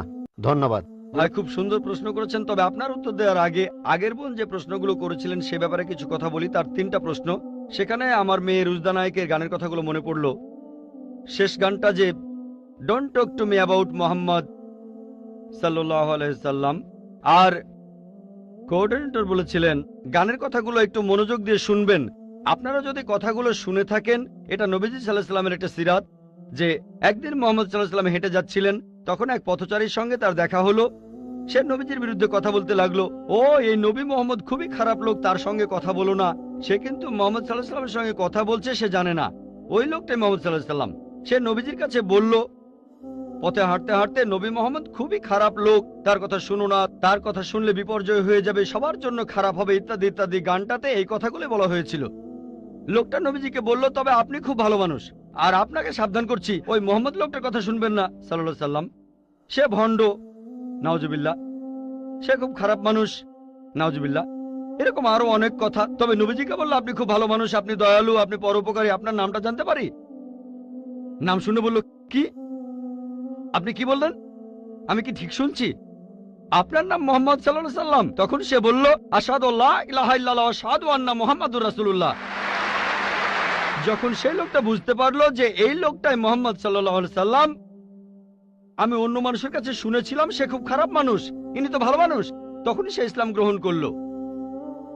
তাই আমার প্রিয় বোন, উনি একটু আগে যখন প্রশ্নগুলো করেছিলেন তখন আমার মেয়ের গানের কথাগুলো মনে পড়েছিল। নবীজি সাল্লাল্লাহু আলাইহি সাল্লামের সেই সিরাতটা, যেখানে এক পথচারী নবীজির কাছে এই নবীজি সম্পর্কে বদনাম করছিল, তবে তখনই সত্যিটা জানার পর সেই লোক শাহাদা উচ্চারণ করেছিল। আশা করি ইনশাল্লাহ আমাদের বোনও শাহাদা দেবেন, আর আমি দোয়া করি আল্লাহ যেন তাকে হেদায়েত দান করেন। ভাই, আপনি খুব সুন্দর প্রশ্ন করেছেন। আর বললেন যে ইসলামের অতীত ইতিহাস খুবই গৌরবের। তারপর বলছেন স্বচ্ছতা থাকার প্রয়োজন আছে, বিশেষ করে মাদ্রাসাগুলোতে। কে আপত্তি করবে? আমি একমত ভাই, আমি সম্পূর্ণ একমত। কে বলছে যে স্বচ্ছতা থাকবে না? শুধু স্বচ্ছতাই নয়, আমি চাই অমুসলিম ছাত্রছাত্রীরা মাদ্রাসায় লেখাপড়া করুক। আমি এটাও জানি ভাই, আমি জানি আপনি এখানে মিডিয়ার কথাগুলো বলছেন, যে মিডিয়া বলছে যে মাদ্রাসাগুলো হলো সন্ত্রাসবাদের আখড়া। মিডিয়া বলছে, আপনি না, মিডিয়া। মাদ্রাসা আরবি শব্দটার অর্থ যেখানে শিক্ষা দেওয়া হয়, আরেকটা বিশ্ববিদ্যালয়ের মতো। স্কুল বলতে পারেন, কলেজ বলতে পারেন, ইউনিভার্সিটিও বলতে পারেন। তবে মিডিয়া মাদ্রাসাগুলোকে এমনভাবে তুলে ধরে, যদি কোনো মাদ্রাসায় যান আপনি সন্ত্রাসী হয়ে যাবেন। মিডিয়া বলে আপনি না। একটা প্রশ্ন করি, এই পৃথিবীর ইতিহাসে যে লোকটা সবচেয়ে বেশি মানুষ হত্যা করেছে সে হিটলার। সে পড়েছিল কোন মাদ্রাসায়? কোন মাদ্রাসা? হিটলার কোন মাদ্রাসার ছাত্র? তারপর দেখবেন যে মাফিয়া পৃথিবী জুড়ে চোরাচালান আর মাদক ব্যবসা করে। যদি একটা জরিপ করেন এইসব স্মাগলারদের, সেই সব লোকদের যারা জেলে যায়, যদি জরিপ করেন তাদের কতজন মাদ্রাসায় পড়েছে? কতজন? খুব কম থাকতে পারে, খুব কম। বেশিরভাগই ভার্সিটিতে পড়েছে। কোন ভার্সিটি? আধুনিক ভার্সিটি, স্কুল, কলেজ। তাহলে কি বলবেন স্কুল বন্ধ করে দাও? এটা কি বলবো যে আজ থেকে স্কুল কলেজ বন্ধ, বিএ পড়া বন্ধ, বিকম বন্ধ, বিএসসি বন্ধ? না, কারণ আমি তো স্কুলে পড়াশোনা করেছি। স্কুলে শেখানো হয় না যে ডাকাতি করবেন, চোরাচালানি করবেন, দেশের বিরুদ্ধে যুদ্ধ করবেন। এই লোকগুলো স্কুলে পড়াশোনা করেছে, কিন্তু তারা স্কুলগুলোর কুলাঙ্গার। আর হিটলারও হয়তো আধুনিক শিক্ষা পেয়েছিল। আমি নিশ্চিত তার স্কুল তাকে শেখায়নি যে তুমি 60 লক্ষ ইহুদিকে হত্যা করো। তাহলে বুঝতে পারছেন এরা কুলাঙ্গার। তবে সামগ্রিকভাবে দেখবেন যে এই দেশে প্রতি বছর হাজার হাজার ছাত্র মাদ্রাসা থেকে পাশ করে, নাদবা থেকে, দেওবন্দ থেকে হাজার হাজার ছাত্র। আপনি কি বলবেন এরা সবাই মানুষ মারছে? মোটেই তা নয়। মিডিয়া ব্যাপারটা এভাবে তুলে ধরছে। এখন দেখবেন সরকার মাদ্রাসাগুলোতে যাবে। গত বছর বা তার আগের বছর সরকার নাদবা মাদ্রাসায় গিয়েছিল। তারা মাদ্রাসায় গিয়ে একটা সার্চ ওয়ারেন্ট বের করলো, চেক করবে। কি চেক করবে? আর আলী মিয়া নাদভি রহমতুল্লাহ বললেন ঠিক আছে আপনারা চেক করেন। তারা সেখানে কিছুই পায়নি। এখন হঠাৎ করে একদিন লাখে একবার, হাজার বারের মধ্যে একবার, কোটি বারের মধ্যে একবার হতে পারে সে মাদ্রাসা থেকে পাশ করার পরে কেউ বিপথে চলে গেছে। তার মানে এই না মাদ্রাসা সন্ত্রাস শেখায়। বরং দেখবেন যে সেই সব লোক যারা স্কুল থেকে পাশ করার পরে আধুনিক শিক্ষা ব্যবস্থায় কলেজে পড়ে, ইউনিভার্সিটিতে পড়ে, যেখান থেকে সার্টিফিকেট পায় বিএ, বিকম, ইঞ্জিনিয়ার, ডাক্তার, এরাই তুলনামূলকভাবে বেশি অন্যায় অপরাধ করে থাকে। আপনি যদি স্বচ্ছতার কথা বলেন, আমিও একমত। কোন মাদ্রাসায় এ কথা বলবে না যে আপনারা এখানে চেক করবেন না। আমাদের মাদ্রাসাগুলো উন্মুক্ত, আমাদের স্কুলে আমরা শেখাই মাশাআল্লাহ বিভিন্ন ধর্মের উপর শিক্ষা দেই। আমার ছাত্ররা আমার স্কুলের, তারা সাধারণ হিন্দুদের চাইতে হিন্দু ধর্ম সম্পর্কে বেশি জানে, খ্রিস্টান ধর্ম সম্পর্কে বেশি জানে সাধারণ খ্রিস্টানদের চাইতে, ইসলাম ধর্ম সম্পর্কে বেশি জানে সাধারণ মুসলিমদের চাইতে। কারণ এখানে সব ধর্মের উপর গুরুত্ব দেওয়া হয়। তাহলে ভাই আপনি যদি স্বচ্ছতার কথা বলেন, আমি একমত, আপনার সঙ্গে আছি। এ কথা আপনাকে কেউ বলবে না, আমাদের পরীক্ষা করতে পারবেন না। আসেন, তবে নিন্দা করবেন না, নেগেটিভ মেন্টালিটি নিয়ে আসবেন না, খোলা মনে আসেন।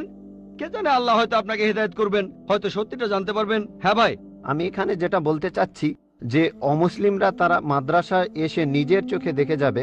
আমি স্বচ্ছতা বলতে এটাই বোঝাতে চেয়েছি, যাতে করে মানুষের মনে কোনো সন্দেহ না থাকে যে মাদ্রাসায় খারাপ কাজ হচ্ছে, সন্ত্রাসী বানানো হচ্ছে। ভাই খুব সুন্দর প্রশ্ন করেছেন। মাদ্রাসাগুলোকে স্বচ্ছ বানাবো যাতে অমুসলিমরা এসে পড়তে পারে। ভাই প্রথমে আমন্ত্রণ জানাচ্ছি আপনাকে, আপনার ছেলে মেয়েদের আইআরএফে আসেন, আমি আপনাকে আমন্ত্রণ জানাচ্ছি। আর ইসলামিক রিসার্চ ফাউন্ডেশনে একটা লাইব্রেরি আছে। এই লাইব্রেরিটা গোটা ইন্ডিয়ার মধ্যে বিভিন্ন ধর্মগ্রন্থের সংগ্রহের দিক থেকে একটা প্রথম শ্রেণীর লাইব্রেরি। আমাদের লাইব্রেরিতে 200-রও বেশি আলাদা আলাদা বাইবেল আছে। বাইবেলের 50টা এডিশন আছে। শুধু ভগবদ গীতার অনুবাদে আছে 50টা। বেদের অনেকগুলো অনুবাদ আছে, ঋগ্বেদ, যজুর্বেদ, অথর্ববেদ। হয়তো সরকারি লাইব্রেরিতেও এতগুলো বই পাবেন না, হতে পারে আপনার ধর্মীয় প্রতিষ্ঠানের লাইব্রেরিতেও এই বইগুলো পাবেন না। আমরা উৎসাহ দেই, পড়েন আর সত্যের পথে আসেন। আর অন্যদের কথা বাদ দেন, আমি আমন্ত্রণ জানাচ্ছি আপনাকে, আপনার ছেলে মেয়েদের, আপনাদের প্লেনের টিকিটটাও দিয়ে দেব ফ্রি। আইআরএফে আসেন, আপনাকে আমরা স্বাগত জানাবো। পড়েন, তাহলে সত্যটা জানতে পারবো একসাথে ইনশাআল্লাহ। মাইক্রোফোনটা কি অন করবেন ভাই? আপনাকে অনেক ধন্যবাদ। আমার কথাগুলো আপনি খোলা মনে গ্রহণ করেছেন। আমি চেষ্টা করব যাতে আপনার আমন্ত্রণটা রাখতে পারি। জি, ঠিকানাটা দিয়ে যান, প্লেনের টিকিট পাঠিয়ে দেবো ইনশাআল্লাহ। এবারে প্রশ্ন করা হচ্ছে মহিলাদের মধ্য থেকে। কোনো অমুসলিম বোন মাইকের সামনে এসে প্রশ্ন করবেন প্লিজ। আদাব ডক্টর জাকির নায়েক স্যার, আমার নাম ভেঙ্কটামা। আমি গত কয়েক বছর ধরে এক মুসলিম মহিলার সাথে আছি। আমার প্রশ্নটা হলো, সবাই বলে কোনো ধর্মই খারাপ কথা বলে না, কিন্তু মুসলিমরা কেন অন্য ধর্মের লোকদের ইসলাম গ্রহণ করতে বলে?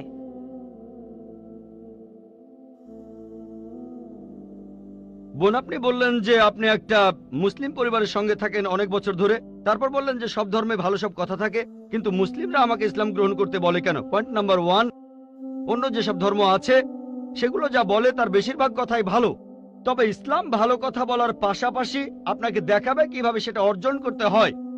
আমি উদাহরণও দিয়েছি, সব ধর্মই বলে চুরি করো না, ইসলাম একই কথা বলে, তবে ইসলাম দেখিয়ে দেয় কিভাবে সেই অবস্থানে যাবেন যেখানে কেউ চুরি করে না।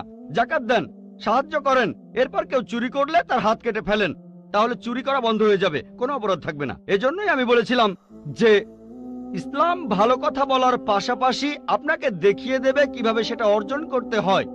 2 নম্বর পয়েন্ট, আমি বিভিন্ন ধর্মের একজন ছাত্র হিসেবে বলছি, যদি আপনি হিন্দু ধর্মগ্রন্থগুলো মেনে চলেন, মনে হয় আপনি হিন্দু, যদি হিন্দু ধর্মগ্রন্থগুলো মেনে চলেন, যদি একজন ভালো হিন্দু হন, আপনাদের ধর্মগ্রন্থই বলছে ঈশ্বর মাত্র একজন। আমার লেকচারে অনেক হিন্দু ধর্মগ্রন্থের উদ্ধৃতি দিয়েছি, এক ঈশ্বর। আপনাদের ধর্মগ্রন্থ বলছে মূর্তি পূজা করবে না। ভগবদ গীতার 7 অধ্যায়ের 20 অনুচ্ছেদ বলছে জাগতিক আকাঙ্ক্ষা যাদের বুদ্ধিকে আচ্ছন্ন করে রেখেছে তারা নকল ঈশ্বরের পূজা করে, তারা মূর্তি পূজা করে। এক ঈশ্বরে বিশ্বাস করতে হবে। আজকে আমার লেকচারে বলেছিলাম বিশ্বাস করতে হবে অন্তিম ঋষিকে, কল্কি অবতার, যার বাবার নাম হবে বিষ্ণু ইয়াস আব্দুল্লাহ, তার মায়ের নাম হবে সুমতি আমিনা। তিনি জন্মগ্রহণ করবেন সাম্বালা নামের গ্রামে মক্কা। তিনি জন্মাবেন সাম্বালা শহরের প্রধানের ঘরে, মক্কার প্রধানের ঘরে। তিনি হবেন পুরো মানুষ জাতির পথপ্রদর্শক। তিনি আলোকপ্রাপ্ত হবেন রাতের বেলায় একটা গুহায়। তিনি উত্তর দিকে গিয়ে আবার ফিরে আসবেন। ঈশ্বর তাকে 8টা গুণ দেবেন। তিনি হবেন পৃথিবীর সব মানুষের পথপ্রদর্শক। তিনি একটা ঘোড়ায় চড়বেন, ডান হাতে থাকবে একটা তরবারি, 4 জন সহচর থাকবে তাকে বিভিন্ন সময় ফেরেশতাগণ সাহায্য করবেন। এরকম আরো অনেক অনেক। এই মানুষটা কে? যদি ভালো হিন্দু হয়ে থাকেন তাহলে আপনি এই অন্তিম ঋষিকে বিশ্বাস করবেন, তা না হলে আপনি ভালো হিন্দু নেই। যদি ভালো হিন্দু হয়ে থাকেন তাহলে এক ঈশ্বরে বিশ্বাস করবেন, তাহলে আপনি মূর্তি পূজা করবেন না। নাতাস্তি প্রতিমা আস্তি, মহান ঈশ্বর, তার কোনো প্রতিমা নেই, তার কোনো প্রতিমূর্তি নেই, তার কোনো ছবি নেই, তার কোনো ফটোগ্রাফ নেই, তার কোনো ভাস্কর্য নেই। আর আমি বিতর্ক করেছি পণ্ডিতদের সাথে, হিন্দু পণ্ডিত, উনারা শঙ্করাচার্য অনেক, সেখানে আমি কথা বলেছি। কোন শঙ্করাচার্যই আমাকে বলেননি ভাই আপনি ভুল বলেছেন, কেউ না। একটা বিতর্ক করেছিলাম শ্রী শ্রী রবিশঙ্করের সাথে 21শে জানুয়ারিতে। তিনি ইন্ডিয়ায় হিন্দুদের মাঝে খুবই জনপ্রিয় গুরু, আর্ট অব লিভিং। আমি তাকে বলেছিলাম আর্ট অব লিভিং এর শ্রেষ্ঠ বই হলো এই পবিত্র কোরআন। আমি তাকে মুসলিমদের এই আর্ট অব লিভিং এ আমন্ত্রণ জানিয়েছিলাম। আমরা সংখ্যায় এখন 130 কোটি, 130 কোটি মুসলিম। আমি তাকে আমন্ত্রণ জানিয়েছিলাম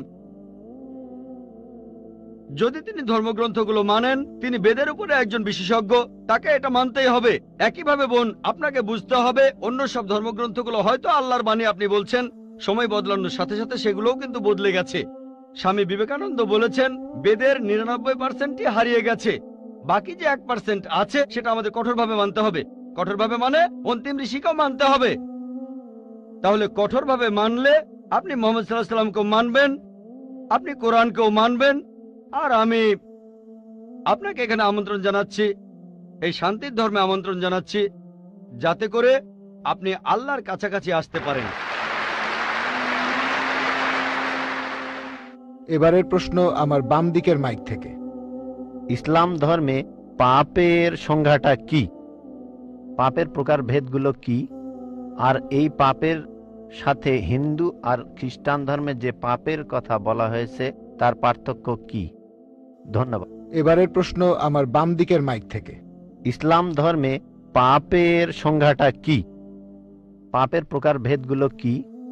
আর এই পাপের সাথে হিন্দু আর খ্রিস্টান ধর্মে যে পাপের কথা বলা হয়েছে তার পার্থক্য কি? ধন্যবাদ। ভাই আপনি প্রশ্ন করলেন যে ইসলাম ধর্মে পাপের সংজ্ঞাটা কি, আর হিন্দুইজম বা খ্রিস্টান ধর্মের পাপের সাথে এর পার্থক্যটা কোথায়। এক কথায় পাপ মানে আল্লাহর আদেশগুলো অমান্য করা। আল্লাহ আমাদের নির্দেশ দিয়েছেন, যদি তার বিরুদ্ধে যান সেটাই পাপ। যেমন ধরেন আল্লাহ তাআলা বলেছেন তোমরা প্রার্থনা করো, যদি প্রার্থনা না করেন তাহলে পাপ করছেন। আল্লাহ তাআলা বলেছেন তোমরা মদ খেও না, যদি মদ খান তাহলে পাপ করছেন। তাহলে আল্লাহ তাআলার আদেশ অমান্য করা এক কথায় সেটাই পাপ। আর সব ধর্মে পাপের সংজ্ঞাটা এটাই। হিন্দু আর খ্রিস্টান ধর্ম একই কথা বলছে। আশা করি উত্তরটা পেয়েছে। এবারের প্রশ্ন আমার বাম দিকের মাইক থেকে। আমি অ্যান্টনি, আমি ফিলোসফির একজন ছাত্র। আপনার লেকচার থেকে আজকে যেটা শিখলাম যে সব ধর্মই বলে এমন সব কথা যেগুলো কমন, আর এমনকি মোহাম্মদও কমন, সব ধর্মেই আছে। কিন্তু পবিত্র কোরআনটা কোন দিক থেকে আলাদা? কোরআন এমন কি বলছে যেটা অন্য ধর্মে বলা নেই? যেমন ধরেন মোহাম্মদ, তার কথা সব ধর্মের বইতেই তো বলা হয়েছে। ভাই খুব সুন্দর প্রশ্ন করেছেন। আপনি বললেন যেটা কমন সেটা মেনে চলতে। সব ধর্মগ্রন্থই বলে মুহাম্মদের কথা, আর কোরআনও বলছে মুহাম্মদের কথা। এখানে নতুন কি আছে? খুবই সুন্দর প্রশ্ন। অন্য সব ধর্মই বলে যে পরবর্তীতে একজন নবী পৃথিবীতে আসবেন, আর বাইবেলও বলছে। আপনি তো খ্রিস্টান, সম্ভবত আপনি পবিত্র বাইবেল পড়ছেন। গসপেল অফ জন 16 নম্বর অধ্যায়ের 12 নম্বর থেকে 14 অনুচ্ছেদে আছে, ঈসা আলাইহিস সালাম শিষ্যদের বলছেন আমি তোমাদের অনেক কথা বলতে চাই, কিন্তু তোমরা এখন সেটা বুঝতে পারবে না, কারণ যখন সত্যের আত্মা তোমাদের সামনে আসবে সে তোমাদের সত্যের পথে নিয়ে যাবে। আর সে তার নিজের কথা বলবে না, যা শুনবে সে কথাগুলোই বলবে। সে তোমাদের ভবিষ্যতের কথা বলবে, সে আমাকে মহিমান্বিত করবে। তার মানে সব ধর্মগ্রন্থ, হিন্দু, পার্সি, বৌদ্ধ, ইহুদি, খ্রিস্টান সবাই বলছে একজন নবী পৃথিবীতে আসবেন, একজন নবী আসবেন। কিন্তু কোরআন বলছে ইনিই সেই নবী যার উপর কোরআন নাজিল হয়েছে। সেই নবী চলে এসেছেন। যখন আপনি ক্লাস 1-এ পড়ছেন, আপনার স্কুলে সবার উপরে ক্লাস 10, তারপর ক্লাস 2-তে উঠলেন, তখনও লক্ষ্য ক্লাস 10, তারপর ক্লাস 3-তে উঠলেন, তখনও ক্লাস 10ই লক্ষ্য। এখানে শুধু স্কুলের কথা বলছি। Class 5, class 6, class 7, class 8, class 9, তারপর ক্লাস 10-এ উঠলেন, তারপর এসএসসি পরীক্ষা দেবেন, ঠিক? তার মানে এই না যে ক্লাস 1 আর ক্লাস 10-এর পড়াশোনা এক। আপনি ক্লাস 10-এর জন্য প্রস্তুতি নিচ্ছেন। প্রস্তুতি নেওয়া হয়েছে 1400 বছর আগে। আল্লাহ তাআলা এই নবীকে পাঠিয়েছেন। যীশু খ্রিস্ট বলেছেন, আমি তোমাদের অনেক কথা বলতে চাই, কিন্তু তোমরা এখন তা বুঝতে পারবে না, কারণ যখন সত্যের আত্মা তোমাদের সামনে আসবে, সে তোমাদের সত্যের পথে নিয়ে যাবে। তাহলে 1400 বছর আগে আল্লাহ তাআলা বুঝেছিলেন যে সেটাই সঠিক সময়। এখন পৃথিবীর মানুষ এই কথাগুলো বুঝতে পারবে, অর্থাৎ পবিত্র কোরআন। অন্যান্য সব ধর্মগ্রন্থে কথা বলা হয়েছে যে মহান ঈশ্বর একজন। বর্ণনাগুলো হয়তো আলাদা। সব ধর্মগ্রন্থই বলছে এক স্রষ্টার কথা। আমরা মানব নবীদের আর চূড়ান্ত নবী মুহাম্মদ সাল্লাল্লাহু আলাইহি ওয়াসাল্লামকে। সারমর্মটা হচ্ছে একই, বর্ণনাগুলো হয়তো আলাদা। আর পবিত্র কোরআনে সূরা মাইদা 3 নম্বর আয়াতে বলা হয়েছে, আজ এই দিনে আমি তোমাদের দিন পূর্ণাঙ্গ করলাম, তোমাদের দিন মনোনীত করলাম ইসলাম, তোমাদের প্রতি আমার অনুগ্রহ সম্পূর্ণ করলাম পুরো মানুষ জাতির জন্য। পবিত্র কোরআন নাজিল হওয়ার পর নতুন কিছু যোগ করা যাবে না, কোনো কিছু বাদ দেওয়া যাবে না। আমি এই কথা আগেও বলেছি। আপনারা তো বলেন ওল্ড টেস্টামেন্ট আর নিউ টেস্টামেন্ট, পবিত্র কোরআন হলো লাস্ট টেস্টামেন্ট। তাহলে পার্থক্যটা হলো এই পবিত্র কোরআন হলো শেষ কিতাব, আল্লাহ তাআলার নাজিলকৃত লাস্ট টেস্টামেন্ট। আপনারা বলেন ওল্ড টেস্টামেন্ট আর নিউ টেস্টামেন্ট। পবিত্র কোরআন হলো লাস্ট টেস্টামেন্ট। অন্য সব ধর্মগ্রন্থ সেগুলো বলছে একটা বইয়ের কথা। পবিত্র কোরআন মুহাম্মদ সাল্লাল্লাহু আলাইহি সাল্লামের ক্ষেত্রে একই কথা। অন্য ধর্মগ্রন্থ বলে যে নবী মুহাম্মদ আসবেন। ইসলাম আমাদের শেখায় আল্লাহ নবীর কাছে যে কিতাব নাজিল করেছেন আর আমাদের নবীজির হাদিসের মাধ্যমে, এটাই হলো চূড়ান্ত ধর্ম পুরো মানুষ জাতির জন্য। আদম আলাইহিস সালাম থেকে প্রথম মানুষটা থেকে শেষ দিন পর্যন্ত এখনো আছে, শেষ পর্যন্ত থাকবে। অন্য সব ধর্মই বলছে এক ঈশ্বরের কথা, বলছে যে শেষ নবী আসবেন। আপনাকে এটা মানতে হবে, এটা মানতে হবে, প্রয়োগ করতে হবে, তাহলে সত্যিকারের খ্রিস্টান হতে পারবেন। সেজন্য আমি বলি, ইসলাম আর খ্রিস্টান ধর্মের সাদৃশ্যের উপর আমি একটা লেকচার দিয়েছিলাম। সেখানে প্রমাণ করেছি যে মুসলিমরা আমরা খ্রিস্টানদের চাইতে অনেক বেশি খ্রিস্টান। খেয়াল করে দেখবেন, আমরা যীশু খ্রিস্টকে সাধারণ খ্রিস্টানদের চাইতে অনেক বেশি মানি। আমার ভিডিও ক্যাসেট দেখতে পারেন, ইসলাম ও খ্রিস্টান ধর্মের সাদৃশ্য। এবারের প্রশ্ন আমার বাম দিকের মাইক থেকে। স্যার, আমার নাম এল রবিশঙ্কর শ্রীধর। আমি বর্তমানে বিইডি কলেজের প্রিন্সিপাল হিসেবে আছি। আমি অন্য ধর্মগ্রন্থগুলো পড়েছি, যেমন বাইবেল, কোরআন, হাদিস ইত্যাদি। এছাড়াও আমি মুসলমানদের নামাজ পড়ার নিয়মও শিখেছি। স্যার, একটা হাদিস বলা আছে, নবীজি সাল্লাল্লাহু আলাইহি সাল্লাম এক সিরিয়ানকে বলেছেন যে ধর্ম বদলানোর দরকার নেই, আর তুমি কালিমাও বলো না, তখন প্রয়োজন ছিল। তবে এখন দেখি যে পৃথিবী অনেক বদলে গেছে, আমাদের সামাজিক অবস্থান বদলেছে, এছাড়া আমাদের সমাজও বদলেছে। আর একটা ব্যাপার জানতে চাচ্ছি, এমন কি কোনো রকম ছাড় দেয়া আছে যদি কেউ ইসলাম পালন করতে চায়? আমরা জানি ইসলাম ধর্মের কিছু ব্যাপার ফিজিক্সের মাধ্যমে প্রমাণ করেছেন বিজ্ঞানী ক্যাপরা আর স্টিফেন হকিং, যেমন সময় আর বিশ্বজগৎ কিভাবে সৃষ্টি হলো। এখন আনাল হক, আমি খোদা, এই টাইপের ধারণার কোনো স্থান আছে? 5 ওয়াক্ত নামাজ পড়লাম, ধর্ম মানলাম, এরপর আমরা অন্য সময় কি বলতে পারি যে আনাল হক? এটা কি মানতে পারি? আর ভাই প্লিজ একবারে একটা প্রশ্ন করেন, হাতে সময় কম, এই প্রশ্নটার উত্তর দেই। প্রশ্ন করার জন্য অনেকে দাঁড়িয়ে আছেন। ভাই, আপনি প্রশ্ন করলেন যে তিনি একটা হাদিস জানেন যেখানে নবীজি এক সিরিয়ানকে তার ধর্ম বদলাতে বারণ করলেন। বলেন। যে তুমি বলবে না লা ইলাহা ইল্লাল্লাহ, বাজারের মধ্যে তাকে মারা হতো। ভাই, আপনি বললেন যে নবীজি এক লোককে বাজারের মধ্যে লা ইলাহা ইল্লাল্লাহ বলতে বারণ করেছেন, না হলে তাকে মারা হতো। আমি জানি না আপনি কোন হাদিসের কথা বলছেন, একটা হাদিস বলছে জোরে আল্লাহু আকবার বলো না, লা ইলাহা ইল্লাল্লাহ না। এটা বলা হয়েছিল কারণ যুদ্ধের সময় তারা লুকিয়ে আছে আর শত্রু আসছে, তখন জোরে আল্লাহু আকবার বলো না, কারণ তাহলে শত্রুরা টের পেয়ে যাবে। বাজারের মধ্যে না, যুদ্ধের ময়দানে। আরেকটা হাদিস বলছে জোরে বলো যাতে অন্যান্য মুসলিমরা উৎসাহিত হয়, তাই পরিস্থিতির উপর নির্ভর করে। নবীজি একবার বলেছেন যুদ্ধের ময়দানে বলো আল্লাহু আকবার, এতে মুসলিমদের সাহস বাড়বে। কিন্তু অন্য সময়ে যখন লুকিয়ে আছেন তখন জোরে বললে শত্রুরা টের পাবে। তাই এক এক পরিস্থিতিতে এক এক রকম কাজ। আপনার প্রশ্নে আসি, ইসলামের পাশাপাশি অন্যান্য জিনিস মানা যাবে কিনা, যেমন সক্রেটিস বা অন্য কারো কথা বা কোনো বিজ্ঞানীর কথা। এছাড়াও আনাল হক ইসলামের পাশাপাশি অন্য বিষয়ের ব্যাপারে বলি, যদি সেগুলো কোরআন আর হাদিসের বিরুদ্ধে না যায় কোনো সমস্যা নেই। যদি সেটা কোরআন আর হাদিসের সাথে মিলে যায় সেটা আমাদের মানতে হবে। সেটা হতে পারে যে কোনো বিষয়, হোক বিজ্ঞান, ভূগোল বা ইতিহাস, হোক হিন্দু, ইসলাম, খ্রিস্টান ধর্ম, ইহুদি ধর্ম। যদি সেটা পবিত্র কোরআনে উল্লেখ করা থাকে তাহলে সেটা আমাদের মানা ফরজ। যদি সেই কথাটার উল্লেখ কোরআনে না থাকে আর কোরআনের বিরুদ্ধে না যায় সেটা মানতে পারেন, মুবাহ, ঐচ্ছিক। কিন্তু যদি সেই কথাটা কোরআনের বিরুদ্ধে যায় সেটা হারাম, সেটা নিষিদ্ধ। এই তিনটা হতে পারে, তিনটা ফলাফল পাবেন। আপনি বললেন যে ইসলাম তৌহিদে বিশ্বাস করে, 5 ওয়াক্ত নামাজ। ইসলাম আনাল হকে বিশ্বাস করে কিনা? আনাল হক নিজেকে আল্লাহ দাবি করা, এটা শিরক, এটা তৌহিদের বিরুদ্ধে যায়। এটা বলতে পারেন না যে আপনি তৌহিদও মানেন আবার একাধিক ঈশ্বরে বিশ্বাস করেন। আপনি তৌহিদ মানেন আবার বলছেন আমি আল্লাহ, দুটো আসলে বিপরীত। যদি কেউ এমনটা বিশ্বাস করে যে সে আল্লাহর একটা অংশ, সে তৌহিদ মানতে পারে না, সে মুসলিম নয়। দুটো বিপরীত জিনিস। কিন্তু অন্য ব্যাপার কোরআনের সাথে মিললে সমস্যা নেই, আর কোরআনের বিরুদ্ধে না গেলে সমস্যা নেই। আশা করি উত্তরটা পেয়েছেন।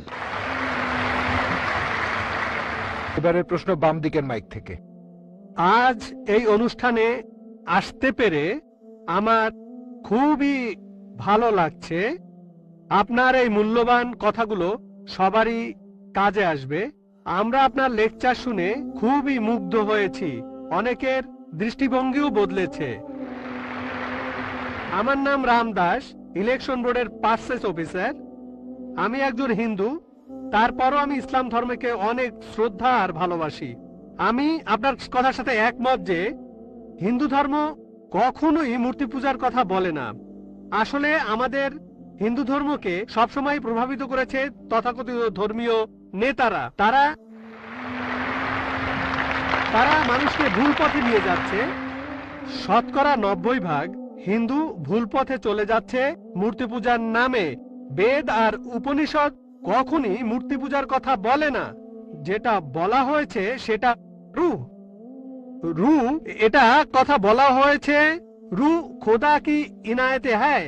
এই রূহকে খ্রিস্ট ধর্মে আত্মা বলা হয়, ইসলাম ধর্মে রূহ, হিন্দু ধর্মেও আত্মা। এটা খুবই দুর্ভাগ্য যে সব ধর্মের তথাকথিত ধর্মীয় নেতারাই, এতে কোন রকমের সন্দেহ নেই, হোক সে মুসলিম, খ্রিস্টান বা হিন্দু, এতে কোন রকমের সন্দেহ নেই পৃথিবীর সব মানুষকে ভুল পথে পরিচালিত করেছে। আপনার কাছে আমার প্রশ্ন, আপনি একজন যথেষ্ট জ্ঞানী মানুষ। আমার আগে এক ভদ্রলোক প্রশ্ন করেছিলেন, তিনি ঠিকই বলেছিলেন ইসলামের অতীত খুব গৌরবের, তবে বর্তমান সময়ে পৃথিবীতে ইসলাম সবার জন্য একটা হাসির খোরাকে পরিণত হয়েছে। এর কারণ হলো ইসলামের ঠিকাদাররা, নেতারা ঠিক হিন্দু নেতাদের মতোই তাদের অনুসারীদের ভুল পথে নিয়ে যাচ্ছে, ভুল জিনিস শিখাচ্ছে। কোনো হিন্দু ভাই যদি কোনো মুসলিমকে রক্ত দেয় সে হয়তো বেঁচে যাবে। যদি কোনো হিন্দু কোনো একজন মুসলিমকে রক্ত দেয় তাহলে তার জীবন বাঁচলো। এখানে এটা কি হতে পারে? যেহেতু হিন্দু রক্ত নিয়েছে তাই সে হিন্দু হয়ে যাবে? এটা আমার প্রথম প্রশ্ন। প্লিজ আরেকটু সময় দিন, আমার আরেকটা প্রশ্ন আছে।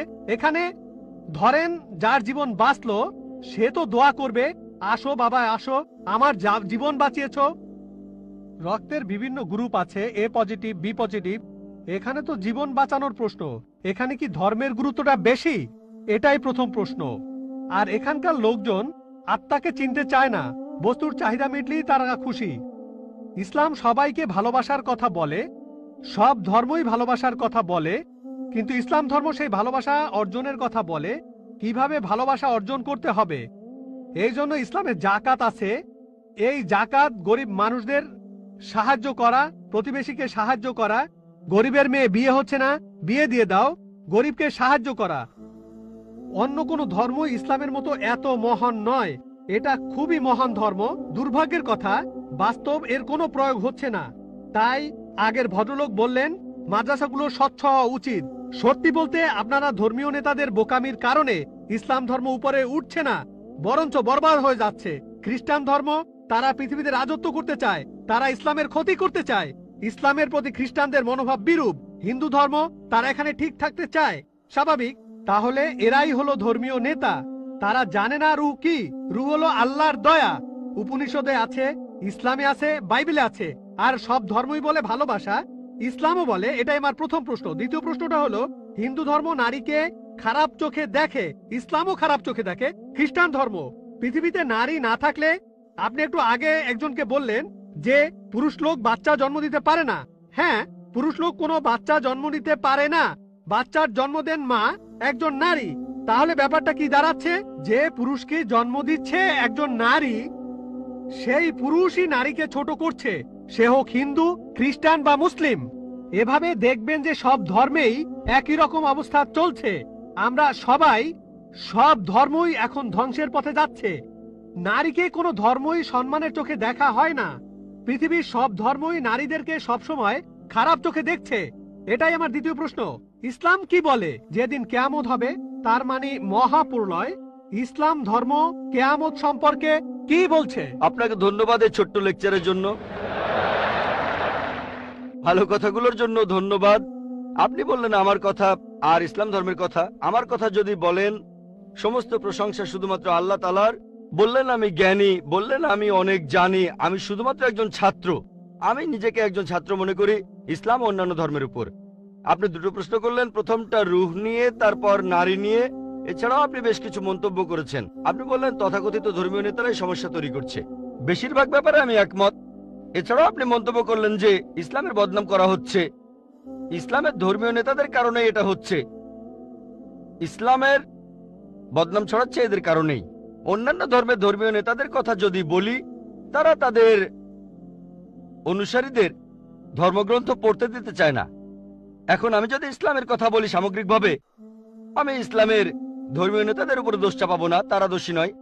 সামান্য কিছু কুলাঙ্গার থাকতে পারে, খুবই সামান্য, হাতে গোনা কয়েকজন এমন নেতা থাকতে পারে যারা ভুল পথে নিচ্ছে, কিন্তু এরা সংখ্যায় অনেক কম।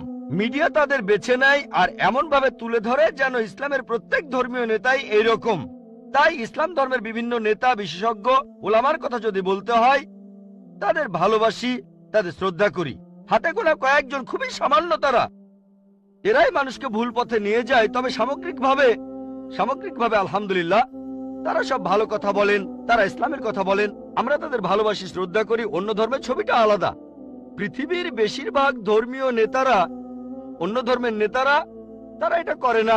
তারা তাদের অনুসারীদের ধর্মগ্রন্থ পড়তে দিতে চায় না। যেমন আপনি বললেন হিন্দু ধর্ম মূর্তি পূজা করতে নিষেধ করে, কিন্তু 90% হিন্দুই মূর্তি পূজা করে কারণ এরা চায় না যে অনুসারীরা তাদের ধর্মগ্রন্থটা পড়ুক। আপনার প্রশ্নতে আসি। বললেন যে কোন হিন্দু এক মুসলিমকে রক্ত দিল, সেই মুসলিমের জীবন বাঁচল। জীবন বাঁচানোটাই বড় কথা। এখানে সমস্যা কি? সেই মুসলিম কি হিন্দু হয়ে যায়? হিন্দুকে কোনো মুসলিম রক্ত দিলে সেই হিন্দু কি মুসলিম হয়ে যায়? আল্লাহ পবিত্র কোরআনে বলেছেন, সূরা মাইদার 32 নম্বর আয়াতে উল্লেখ করা হয়েছে, যদি কেউ কোনো মানুষের জীবন বাঁচায়, যদি কোনো লোক, হোক সে মুসলিম বা অমুসলিম, অন্য কোনো মানুষের জীবন বাঁচায়, হোক মুসলিম বা অমুসলিম, তাহলে সে যেন পুরো মানুষ জাতিকেই বাঁচালো। তাহলে যদি কোনো মানুষ অন্য কাউকে রক্ত দেয় আর তার জীবন বাঁচায়, মুসলিম হিন্দুকে রক্ত দিক বা হিন্দু মুসলিমকে রক্ত দিক, সে যেন পুরো মানুষ জাতিকেই বাঁচালো। আরো বলছে, যদি কেউ কোনো মানুষকে হত্যা করে আর সেটা হত্যার অপরাধ বা বিশৃঙ্খলা তৈরির অপরাধ না হয়, তাহলে সে যেন পুরো মানুষ জাতিকেই হত্যা করলো। তবে কোন মানুষের জীবন বাঁচানো ভালো কথা, একটা ভালো কাজ, উঁচু মানের কাজ। কিন্তু আগে একজন প্রশ্ন করেছিলেন, আল্লাহ কেন আমাদের সৃষ্টি করেছেন? আমি আগেও বলেছি যে পবিত্র কোরআনের সূরা মুলকে 2 নম্বর আয়াতে উল্লেখ করা হয়েছে, আল্লাহ জি খালাকাল মাউতা ওয়াল হায়াতা, আল্লাহ সৃষ্টি করেছেন জীবন ও মৃত্যু তোমাদের পরীক্ষা করার জন্য। কারো জীবন বাঁচানো খুবই ভালো কাজ, কিন্তু কারো আখিরাত বাঁচানো সেটা আরো ভালো কাজ। আর সেজন্যই আমি আগে ডাক্তার ছিলাম। এটাই হলো শ্রেষ্ঠ পেশা, মানুষের জীবন বাঁচানো। আমি ডাক্তার হতে চেয়েছিলাম কারণ ভেবেছিলাম এটা মহান পেশা, আসলেও তাই। তবে এর চাইতেও ভালো আছে। পবিত্র কোরআনের সূরা ফুসিলাতের 33 নম্বর আয়াতে উল্লেখ করা হয়েছে, ওয়ামান আহসানু ক্বালাম মিম্মান দাআ ইলাল্লাহি ওয়া আমিলা সালিহান ওয়া ক্বালা ইন্নানি মিনাল মুসলিমিন। কথাই কে উত্তম সেই ব্যক্তির চাইতে যে আল্লাহর পথে মানুষকে আহ্বান করে, যে সৎকর্ম করে আর বলে আমি তাদের অন্তর্ভুক্ত যারা আল্লাহর কাছে আত্মসমর্পণ করে। তাই আমি একজন শরীরের ডাক্তার থেকে হয়েছে আত্মার ডাক্তার, এটা আরো ভালো পেশা। তাহলে রক্ত দিয়ে কারো জীবন বাঁচানো ভালো কথা, তবে কাউকে সত্যিটা জানানো, তার আখিরাতটা বাঁচানো আরো ভালো। আমার কাজ হলো সব মানুষের কাছে ধর্ম প্রচার করা। মুসলিমদের বলি কোরআন মেনে চলুন, অনুসরণ করুন, আর শেষ নবীকে মেনে চলুন। আমি বলি হিন্দু খ্রিস্টান বৌদ্ধদের যেটা কমন অন্তত সেটা মেনে নেন। আপনাদের আর আমাদের ধর্মগ্রন্থে যেটা কমন, যে কথাগুলো আলাদা সেগুলো নিয়ে পরে আলোচনা করব। যেগুলো কমন অন্তত সেগুলো মেনে নেন। আমি বাঁচাতে চাইছি তার আখিরাতকে। আখিরাতকে বাঁচানো এই ইহকালের জীবন বাঁচানোর চাইতে বেশি গুরুত্বপূর্ণ। এই জীবনটাও ভালো গুরুত্বপূর্ণ। যখন দোয়া করি দুটোর জন্য দোয়া করি, রাব্বানা আতিনা ফিদ দুনিয়া হাসানাতা ওয়া ফিল আখিরাতি হাসানাতা ওয়া কিনা আযাবান্নার। হে আল্লাহ, আমাকে এই ইহকাল ও পরকালে ভালো রাখো এবং আমাকে দোজখের আগুন থেকে রক্ষা করো। তবে পরকাল অনেক উপরে এই জীবনের চাইতে। সেজন্য কোরআনের সূরা তাহরিমের 11 নম্বর আয়াতে উল্লেখ করা হয়েছে যে ফেরাউনের স্ত্রী হযরত আসিয়া রাদিয়াল্লাহু আনহা, তিনি আল্লাহ তাআলার কাছে বলেছিলেন, হে আল্লাহ, আমি এই পৃথিবীর সমস্ত ধন সম্পদের বিনিময়ে, তিনি ছিলেন তখন পৃথিবীর সবচেয়ে ধনী মানুষের স্ত্রী। সে সময় পৃথিবীর সবচেয়ে শক্তিশালী মানুষ ছিল ফারাও। তার স্ত্রী আল্লাহর কাছে দোয়া করলেন, আমি এই পৃথিবীর সমস্ত ধন সম্পদের বিনিময়ে জান্নাতে একটি ঘর চাই তোমার কাছে। তাহলে পৃথিবীর সবচাইতে ধনী লোকের স্ত্রী তার সব সম্পদের বিনিময়ে চাচ্ছেন আখিরাত।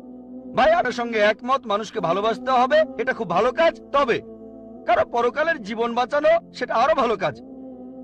আমি এখানে কি করছি? মানুষকে বলছি সাদৃশ্যগুলো দেখেন, যেগুলো কমন সেই জিনিসগুলো অন্তত মেনে চলেন, যেগুলো আলাদা সেগুলো বাদ দেন। যেটা কমন সেটা অন্তত মেনে চলেন, যে মূর্তি পূজা করা যাবে না, আল্লাহ কেবলমাত্র একজন, অন্তিম ঋষিকে মানতে হবে, তাহলে আমরা এক হব। নাম দিয়ে কেউ কখনো মুসলিম হয় না। আব্দুল্লাহ জাকির সুলতান মুসলিম মানে যে আল্লাহর কাছে নিজের ইচ্ছাকে সমর্পণ করে। আগে এক বোনকে আমি বলেছিলাম আল্লাহর কাছে আত্মসমর্পণ করুন, এখন আপনাকেও বলছি আল্লাহর কাছে আত্মসমর্পণ করুন। আর আল্লাহর ওহী এই লাস্ট টেস্টামেন্ট, খ্রিস্টানরা বলে ওল্ড টেস্টামেন্ট আর নিউ টেস্টামেন্ট, এটা হলো আল্লাহ তাআলার লাস্ট টেস্টামেন্ট, পবিত্র কোরআন। এটার কথা আপনাদের ধর্মগ্রন্থ আছে, সেটা আপনাদের মানতে হবে। এটা বাইবেলেও আছে, সেটা মেনে চলতে হবে। আমি অনুরোধ করবো, আসেন আমরা সবাই মিলেমিশে থাকি, সবাই একসাথে থাকি আর আল্লাহ তাআলার কাছে আত্মসমর্পণ করি। মানুষ সাধারণত লেভেল জিনিসটা পছন্দ করে না, জানো লেভেলটা গুরুত্বপূর্ণ নয়। পবিত্র কোরআনের সূরা ইমরানের 19 নম্বর আয়াতে উল্লেখ করা হয়েছে, ইন্নাদ-দীনা ইনদাল্লাহিল ইসলাম, আল্লাহ তাআলার কাছে একমাত্র যে ধর্মটা গ্রহণযোগ্য সেটা আল্লাহর কাছে আত্মসমর্পণ করা। যদি আল্লাহর কাছে নিজের ইচ্ছাকে সমর্পণ করেন, আপনার আখিরাত পরকালের জীবনটা বেঁচে যাবে। এবারে আপনার দ্বিতীয় প্রশ্নে আসি। নারীদের কথা বললেন যে সব ধর্মই নারীদের খারাপ চোখে দেখে। সব ধর্মই, খ্রিস্টান ধর্ম, হিন্দু ধর্ম, ইসলামের কথাও বললেন, সবাই খারাপ চোখে দেখে। খ্রিস্টানরা খারাপ চোখে দেখে, হিন্দুরা খারাপ চোখে দেখে, মুসলিমরাও খারাপ চোখে দেখে। মুসলিম মানে যে আল্লাহর কাছে নিজের ইচ্ছাকে সমর্পণ করে। আর সত্যিকারের মুসলিম কোন নারীর দিকে কখনো খারাপ দৃষ্টিতে তাকাবে না। যদি কেউ করে সে মুসলিম নয়। আল্লাহ পবিত্র কোরআনে বলেছেন, সূরা নূরের 30 আয়াতে উল্লেখ করা হয়েছে, মানুষ শুধু নারীর হিজাবের কথা বলে। আল্লাহ তাআলা পবিত্র কোরআনে প্রথমে বলেছেন পুরুষের হিজাবের কথা। মুমিন পুরুষদের বলো তারা যেন দৃষ্টি সংযত আর লজ্জাস্থান হেফাজত করে। যখন কোনো পুরুষ কোনো নারীর দিকে তাকাবে, তখন তার মনে, সেই পুরুষের মনে কোনো খারাপ চিন্তা আসলে সে দৃষ্টি নিচু করবে। আপনাদের বেদেও কথা আছে। যদি আপনি ঋগ্বেদ পড়েন 8 নম্বর গ্রন্থ 33 নম্বর অনুচ্ছেদের 19 নম্বর মন্ত্র, ব্রাহ্ম তোমাদের নারী বানিয়েছেন, সুতরাং দৃষ্টি নিচু করো আর মাথার উপরে কাপড় দাও। হিন্দু ধর্মগ্রন্থ নারীদের শ্রদ্ধা করে, তবে সেই ধর্মগ্রন্থে এমন কথাও আছে যেগুলো নারীদের ছোট করেছে, সেগুলো বলতে চায় না। যদি মনুস্মৃতি পড়েন সেখানে নারীদের বিরুদ্ধে অনেক কথা আছে, সেগুলো আমি এখানে বলতে চাই না, কারণ আমি চাই না কেউ বলুক ডক্টর জাকির নায়েক হিন্দু ধর্মের সমালোচনা করছেন। পবিত্র বাইবেলেও নারীদের সম্পর্কে ভালো কথা আছে, আবার খারাপ কথাও আছে। ভালো কথাগুলো এখানে বলতে পারি, খারাপ কথাগুলো বলতে চাচ্ছি না। আমি চ্যালেঞ্জ করছি, কেউ আমাকে পবিত্র কোরআনের এমন একটা কথা দেখান যেটা নারীদের বিরুদ্ধে বলেছে। নারীদের বিরুদ্ধে একটা সহিহ হাদিস দেখান যেটা নারীদের বিরুদ্ধে বলেছে। হ্যাঁ, প্রত্যেক সম্প্রদায়ে কিছু কুলাঙ্গার দেখতে পাবেন।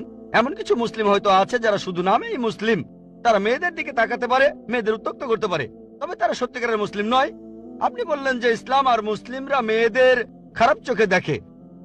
যদি এই কথাটা বলে থাকেন ভুল বলেছেন। যদি হিন্দু ধর্মগ্রন্থের সেই কথাগুলোর উদ্ধৃতি দিয়ে বলেন যে হিন্দু ধর্ম নারীদের বিরুদ্ধে কথা বলে, আমি বিভিন্ন ধর্মের উপর একজন ছাত্র হিসেবে কথাটা মেনে নেব যে হ্যাঁ, আপনি মনুস্মৃতির সেই অনুচ্ছেদগুলোর কথা বলছেন যেগুলো নারীদের বিরুদ্ধে বলে। যদি বাইবেলে নারীদের বিরুদ্ধে বলা কথাগুলোর উদ্ধৃতি দেন, হ্যাঁ, সেগুলো তো বাইবেলে লেখা আছে। তবে আমি চ্যালেঞ্জ করছি, পবিত্র কোরআনে এমন মাত্র একটা আয়াত দেখান যেখানে নারীদের বিরুদ্ধে কথা বলে। এমন মাত্র একটা সহিহ হাদিস দেখান, আমাদের নবীজি সাল্লাল্লাহু আলাইহি ওয়াসাল্লামের মাত্র একটা কথা দেখান যেটা নারীদের বিরুদ্ধে বলেছে। সত্যি বলতে মুহাম্মদ সাল্লাল্লাহু আলাইহি ওয়াসাল্লাম হলেন পৃথিবীর প্রথম মানুষ যিনি নারীদের উপরে তুলেছেন আর তাদের সমান অধিকার দিয়েছেন। আমি একটা লেকচার দিয়েছিলাম ইসলামে নারীর অধিকার, এছাড়াও আরেকটা লেকচার ইসলাম এবং অন্যান্য ধর্মের নারীর অধিকার আমি সেখানে দেখিয়েছি।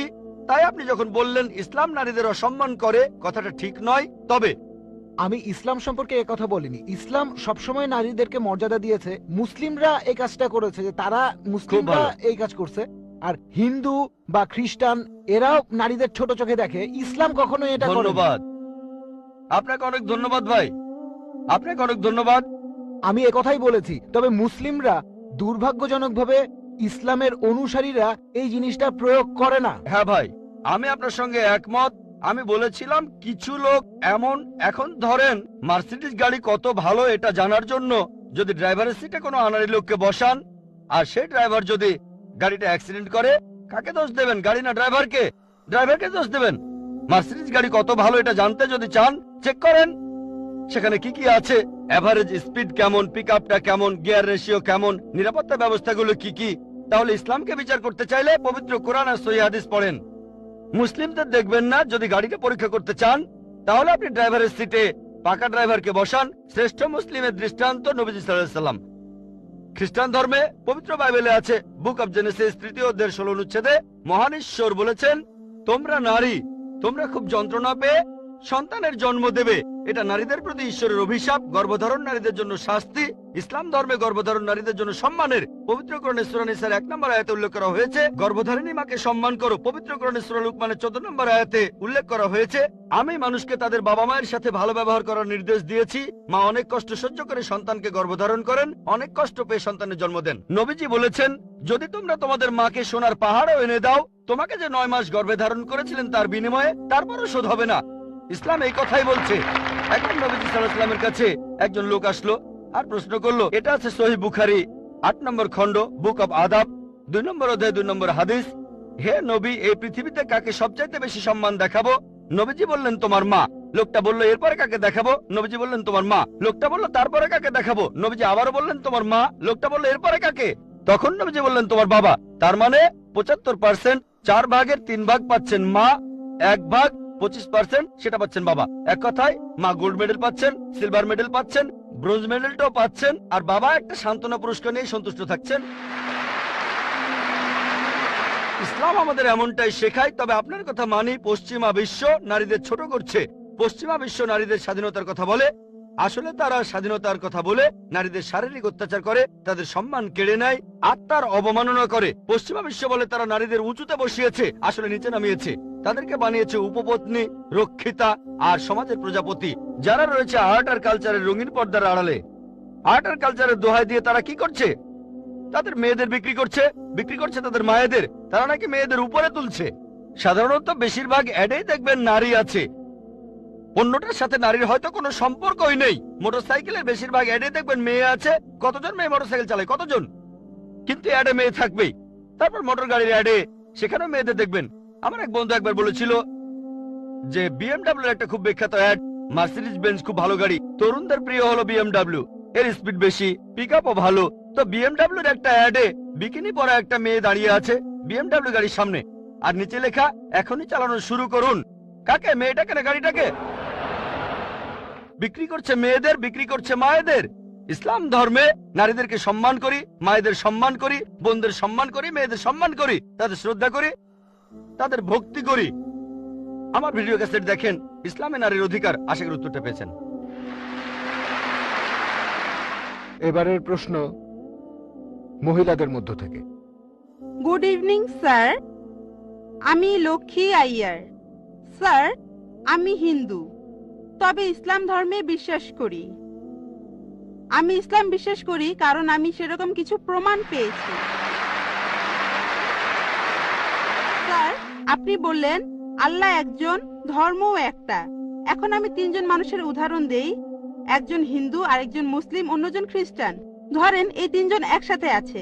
এখন তাদের শরীর যদি কেটে ফেলা হয়, সেখানে আপনি কি দেখতে পাবেন? শুধু রক্ত, শুধু রক্তই পাবেন।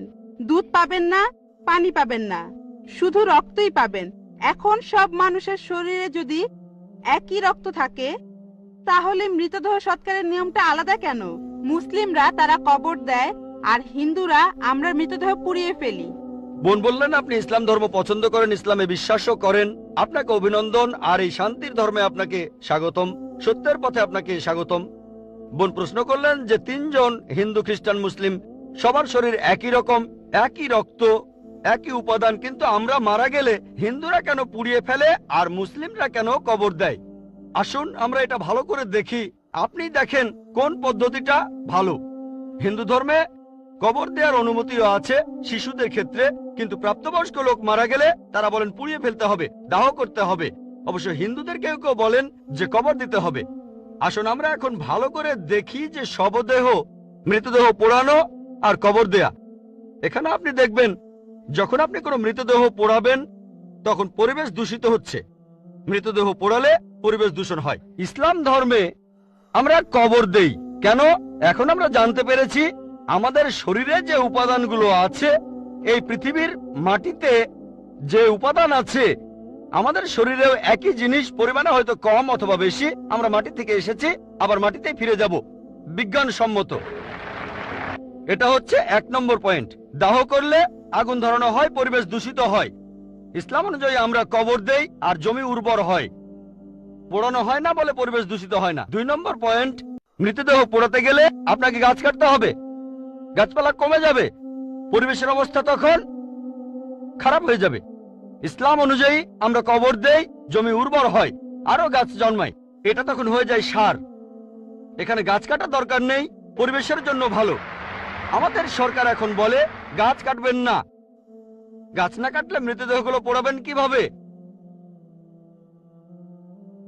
3 নম্বর পয়েন্ট, পোড়ালে খরচ বেশি। ইন্ডিয়ার পরিসংখ্যান অনুযায়ী প্রতি বছর হাজার হাজার লক্ষ লক্ষ কোটি টাকা খরচ হয়ে যাচ্ছে।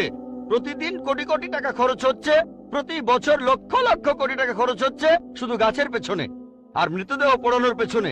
ইসলাম অনুযায়ী আমরা কবর দেই, এটা সস্তা, ফ্রি। 5 নম্বর পয়েন্ট, মৃতদেহ পোড়ালে গাছের কাঠ পুড়ে হয়ে যায় চারকল, ছাই। ইসলামে একটা জায়গায় কাউকে কবর দিলে কয়েক বছর পরে সেখানে আরেকজনকে কবর দেয়া যাবে, এটা সব সময় চলবে। আপনি রিসাইকেল করতে পারবেন। একই জমি কয়েক বছর পরে মৃতদেহের হাড় করে আলাদা হয়ে গেলে আবার কবর দিতে পারবেন। তাহলে যুক্তি আর বিজ্ঞান দিয়ে যদি যাচাই করেন, এটাই বিজ্ঞানসম্মত, অনেক মানবিক, অনেক ভালো কবর দেয়া।